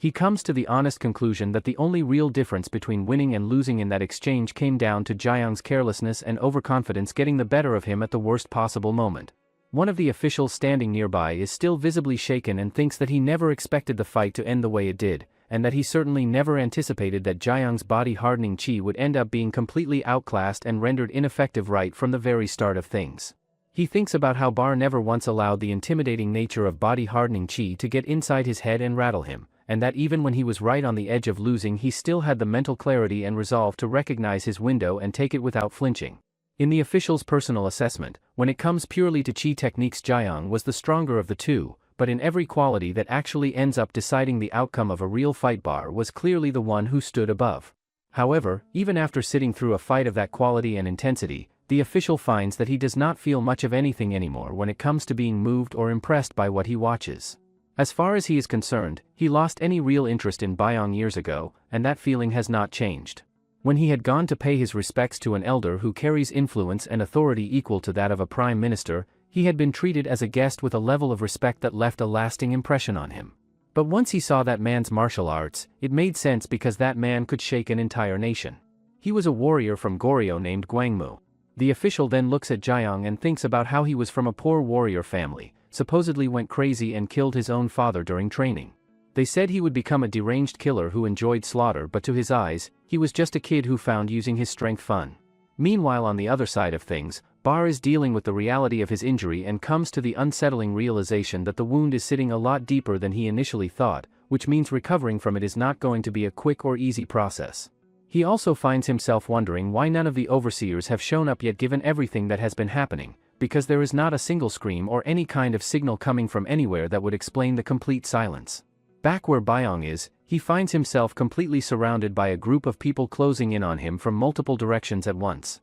Hongseal feels a deep sense of frustration and embarrassment at having been turned into a hostage by people she considers absolute trash, and as much as she believes in Byong's strength, she also understands the reality that no matter how powerful he is, saving every single person all at the same time is simply not something anyone can pull off. Byong, on the other hand, is barely holding himself together on the inside, because the one thing he absolutely cannot bring himself to accept is watching another person die right in front of his eyes ever again after everything he has already been through. Just as the vice owner moves to execute one of the hostages, Byong explodes into action and manages to destroy half of the vice owner's body in a single devastating instant before he can follow through. Byong thinks to himself that he still has to keep pushing and hold out because there are more of them left that he needs to get through and take down before this is over. When Byong finally turns around to face the rest of them, every single arena fighter and slave still standing immediately drops to their knees and starts begging for forgiveness. The sight of everyone dropping to their knees sends a wave of surprise through the room. Yuan thinks to himself that they are only now beginning to truly grasp the reality of the situation they are in, and that begging for their lives at this point at least gives them the tiniest sliver of a chance at making it out of this alive. Byong then spots one of the slaves from before standing among the group, and the moment that slave realizes Byong has noticed him, he immediately panics and starts explaining himself, saying that he never actually wanted any part of this but that he was following orders and felt like he had no choice. He goes on to say that he knows he should have done something to stop them or at least tried to get in their way and slow things down, but that he simply does not have the skill or the courage that something like that would have required. Byong studies him for a moment and comes to the conclusion that the guy does not appear to be making any of that up. Byong then turns his attention and notices the vice owner on the ground screaming and writhing in pain, having lost one of his arms in the chaos of everything that went down. One of the slaves then moves over and begins untying Hongseal, and the moment she gets herself free she snaps into action and tells the chef to go immediately and find a doctor somewhere in the guest room area, and to make sure the granny gets the treatment she needs as soon as possible. She then turns to Nadong and tells him to go get himself looked at and treated as well, but Nadong says that he does not want to do that right now because there is someone he needs to stay close to at this moment. However, Byong looks around and notices the wounds that some of them are carrying, and tells them all to go get themselves treated and come back quickly so that together they can give their beloved fallen slave the proper and meaningful farewell send-off that he deserves. Hongseal then reaches down and picks up a sword, gripping it firmly as she walks with steady and deliberate steps toward the vice owner. The moment he sees her coming toward him with that look on her face, he completely breaks down and starts crying, desperately begging her to find it in herself to forgive him just this once and insisting that things were never supposed to go anywhere near this far when it all started. He also admits through his tears that he could never stomach the fact that she kept prioritizing Byong and his development over the actual business of running the arena properly, and that over time he had convinced himself that Byong was nothing but an obstacle standing in the way of what the arena needed to be. Yuan stands off to the side taking all of this in and thinks to himself that judging by the fact that the vice owner had kept Byong sitting as nothing more than a fight slave this entire time, even he clearly had no real idea of what Byong was actually capable of and what kind of potential had been sitting right in front of him the whole time. The vice owner then shifts his approach and tries a different angle, telling Hongseal that if she is willing to let him live he will give her the full list of every single person who was involved in the plot against her and hold nothing back. However, Hongseal asks him if he really thinks she didn't knew about it. She says that suddenly a guy asking for a match, that well-backed guest joining him, and the stunt he pulled all made sense. After that, Hongseal kills the vice owner saying he was an idiot for thinking she would spare him for something that flimsy. Hongseal then kills the rest of the slaves that took the vice owner's side. Hongseal then tells Byong to take care of Yuan. Upon hearing what Byong says, Yuan quietly comes to terms with the fact that tonight is the night he is going to die. And as he sits with that reality he thinks to himself that choosing to accept death with dignity rather than dying in an ugly and desperate scramble while clawing for survival is the last real decision that belongs entirely to him and no one else. What happens next however catches him completely off guard, as Byong straight up refuses to go through with killing him, telling him plainly that he cannot bring himself to take the life of someone who is not posing any kind of threat and does not even have the will to fight back. Yuan then shifts his thoughts and figures that Hongseal is going to be the one to finish him off instead, and the idea of dying at her hand sits so badly with him that he starts thinking he might have to find the will to fight after all just to avoid that outcome. Hongseal however surprises everyone by saying that they should not kill him, and she backs that up by explaining that based on the way he reacted in that moment, she is fully convinced that a man who had already accepted his own death and made peace with it is not someone who lies. She also brings up the fact that Yuan had made it clear that he only ever goes after people he considers worth fighting,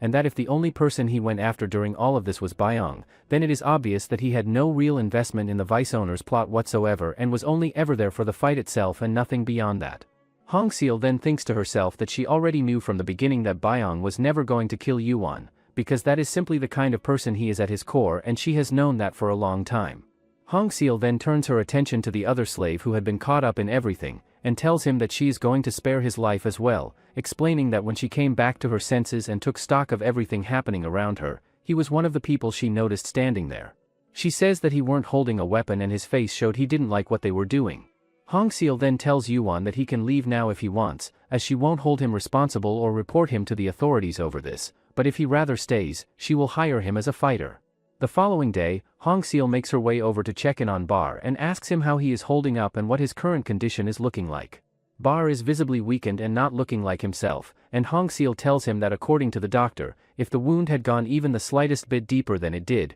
treating it properly would have become an incredibly difficult and uncertain situation. She then asks him whether Jaeyoung turned out to be as strong as she had suspected, and Bar confirms that Jaeyoung had the ability to apply his body hardening across his entire body rather than just specific parts of it, which put him in a completely different category from most fighters using that technique. Bar then brings up the fact that he heard Byong pulled out multiple different chi techniques during the chaos of the night before in order to save everyone, and he reflects on it by saying that he had always had a feeling that Byong's martial arts were going to suddenly explode and reach a new level at some point, but that getting there in a single instant the way he apparently did is something that genuinely amazes him. Bar then tells Hongseal that even though he has not seen Byong's martial arts directly with his own eyes in their current state, what he is absolutely certain of is that the gap sitting between where Byong is right now and the people that Hongseal is ultimately going after is still absolutely enormous and cannot be closed overnight. He explains that the men she has her sights set on sit at the very top of the entire arena province, and that beyond even that there are a small and select handful of warriors out there who stand on equal footing with army generals and princes of the imperial court itself.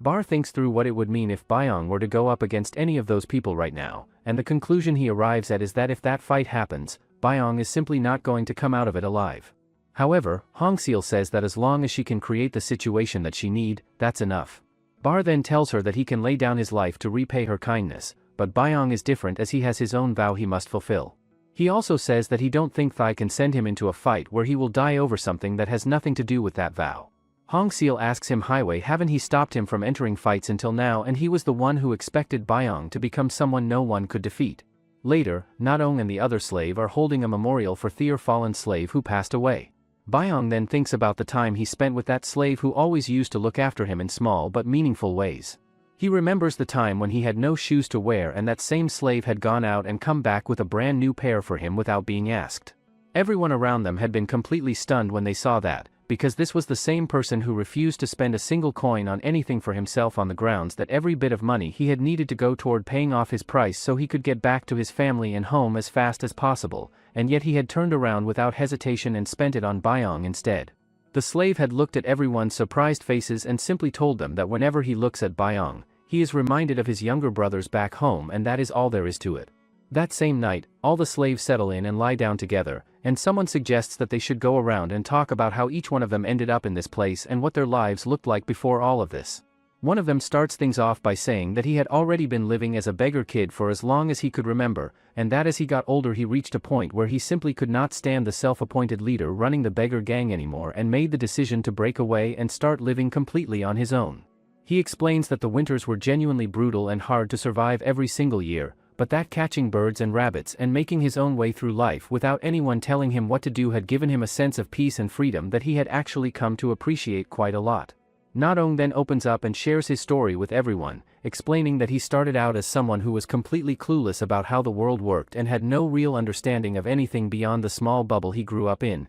and that his mother had come from Goryeo, which meant that even as he got older and grew up the stares and whispered comments from the people in his village never really faded away or stopped following him around. He also says that the moment he finally stepped out into the wider world on his own, everything he had fell apart almost immediately and he ended up in the situation he is in now without really understanding how it all happened so fast. One of the others then speaks up and shares that his own road had been incredibly hard in its own way, explaining that the pressure of trying to provide enough for his family and his wife had become too heavy a burden for him to carry on his own no matter how hard he tried. That last part catches everyone completely off guard, as they all react with genuine surprise to find out that he had actually had a wife this whole time while the rest of them had been going through everything completely alone without anyone waiting for them. Back in the present moment, Byung finds his eyes filling up with tears, and he thinks to himself that more than anything he had wanted to see every single one of them find their way back home safely. Somewhere else entirely, an official has gotten hold of a doctor who works at Hongseal's arena and is pressing him for information about what he witnessed there.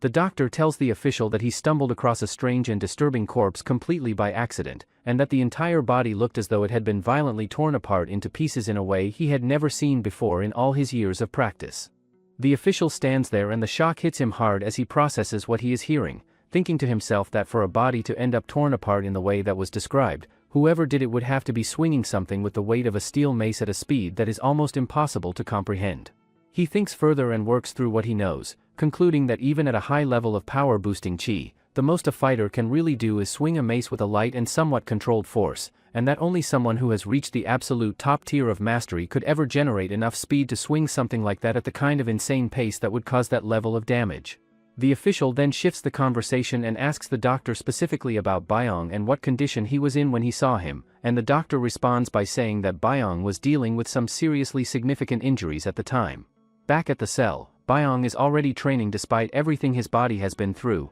and as he moves he thinks about how without being able to properly use his left side he simply cannot access his full strength the way he needs to, and that no matter what movement or technique he is performing, every single muscle throughout the entire body has to be working in sync and harmony with everything else for it to come together properly. He also thinks through the mechanics of something as seemingly straightforward as a single thrust with the right hand, and realizes that even that requires the legs to stabilize and support the body, the waist to rotate and generate momentum, and the left arm to pull back in order to actually put meaningful power behind it. He also reflects on how in order to pull out the absolute maximum strength that light footwork alone is capable of producing, he had trained himself to feel and consciously direct chi through every tiny and individual muscle in his body without leaving anything out. He also holds on to the belief that once his current injuries fully heal and his movement returns to the clean and precise state it needs to be in, he is going to be able to unleash a level of strength that will not lose to anyone standing in front of him. However, there is still one problem that Byung thinks that he has, which is that this strength is on a completely different level from light footwork, and it feels like his whole body are going to fall apart.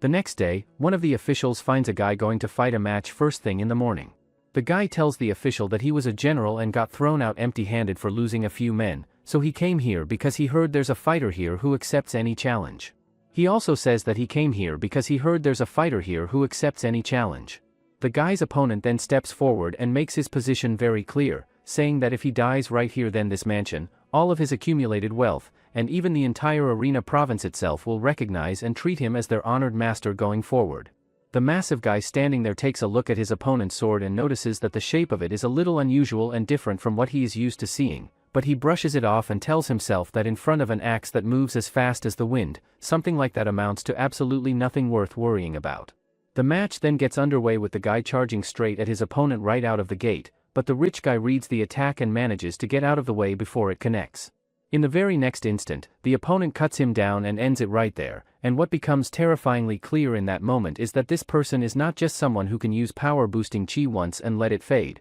but someone who can sustain it continuously at a speed that is genuinely horrifying to witness. After the fight concludes, an official steps forward and approaches him with a request, saying that he needs to borrow a warrior who is not officially registered as a fighter and who operates at a top-tier level. The bald guy looks at him and asks him straight up why he would ever agree to let him borrow that particular fighter, and the official explains that there is someone out there who strikes carry enough raw destructive power to tear a human body completely apart, and that is the kind of threat that has been brought to his attention.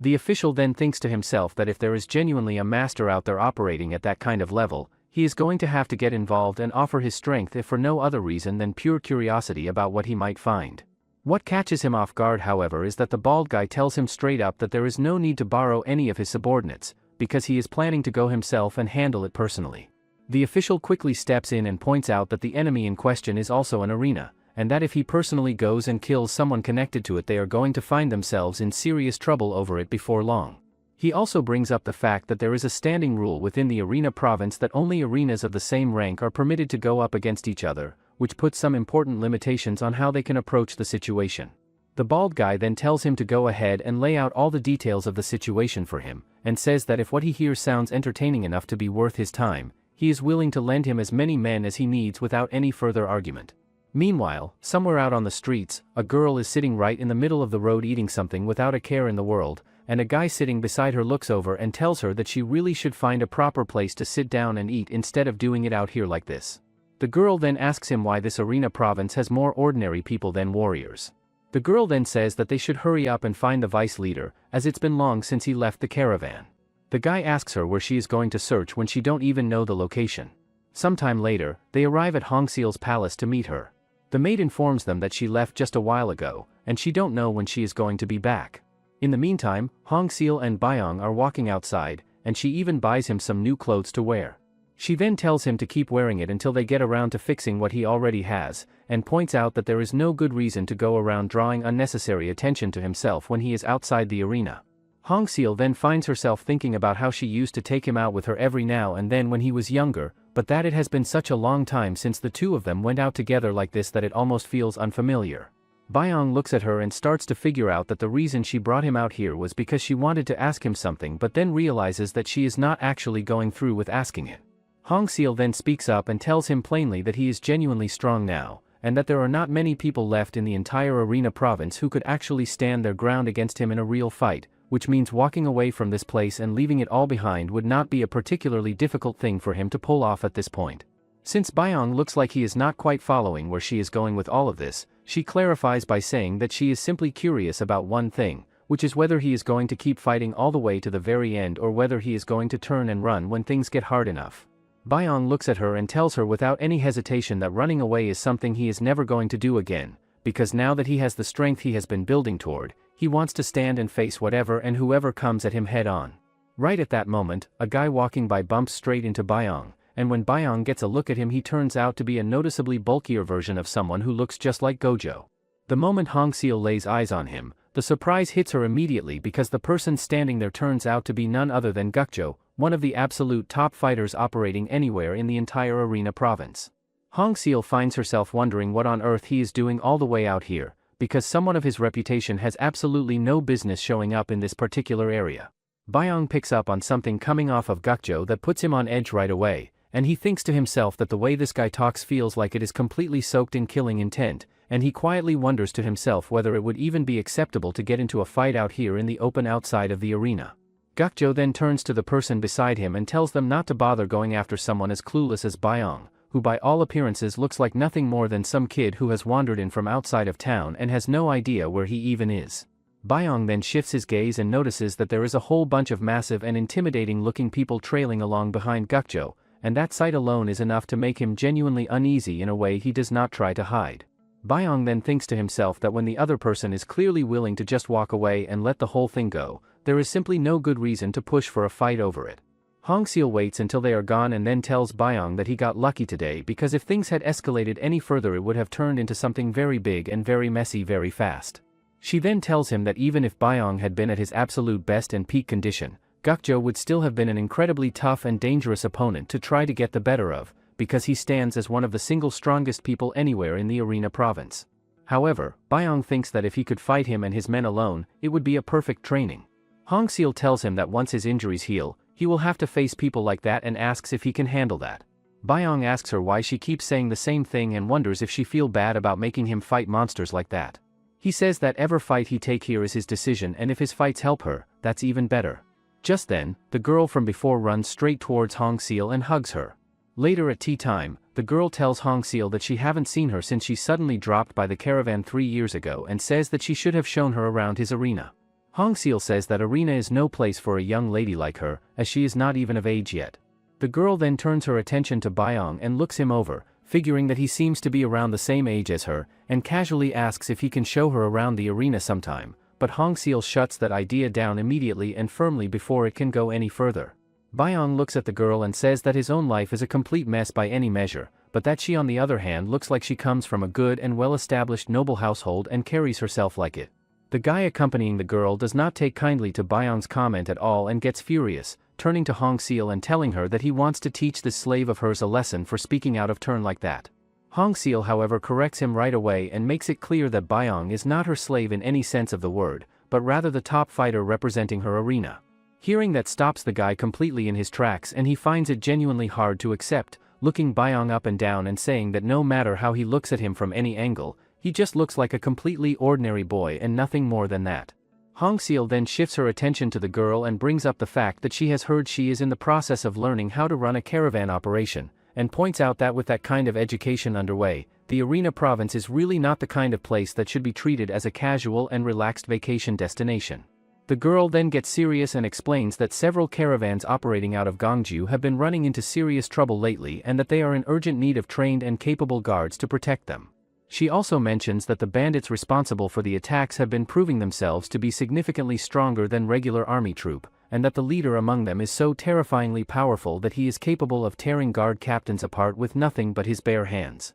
Hongseal listens to all of that and thinks to herself that it sounds like a pretty significant exaggeration, and she tells the girl straight that there are only a very small handful of masters operating at that kind of level even here in the Arena province, which is a place where serious warriors from all corners come together to compete and train. She goes on to say that if there is any chance at all that what she is describing is actually true, then going to the army for help would be a far more sensible and appropriate move than trying to hire arena fighters for something like that. The guy then jumps in and pushes back, pointing out that the moment the army catches sight of silver ingots they are going to keep coming back and demanding more and more money indefinitely, which is going to become an increasingly heavy and unsustainable burden over time. He argues that in the same situation, if they are willing to spend a decent amount up front and secure a small number of genuinely strong warriors for the job, that arrangement ends up being far more cost-effective and profitable in the long run. After going back and forth on it, Hongseal eventually agrees to look into finding a one-time escort job that a fighter from her arena could take on.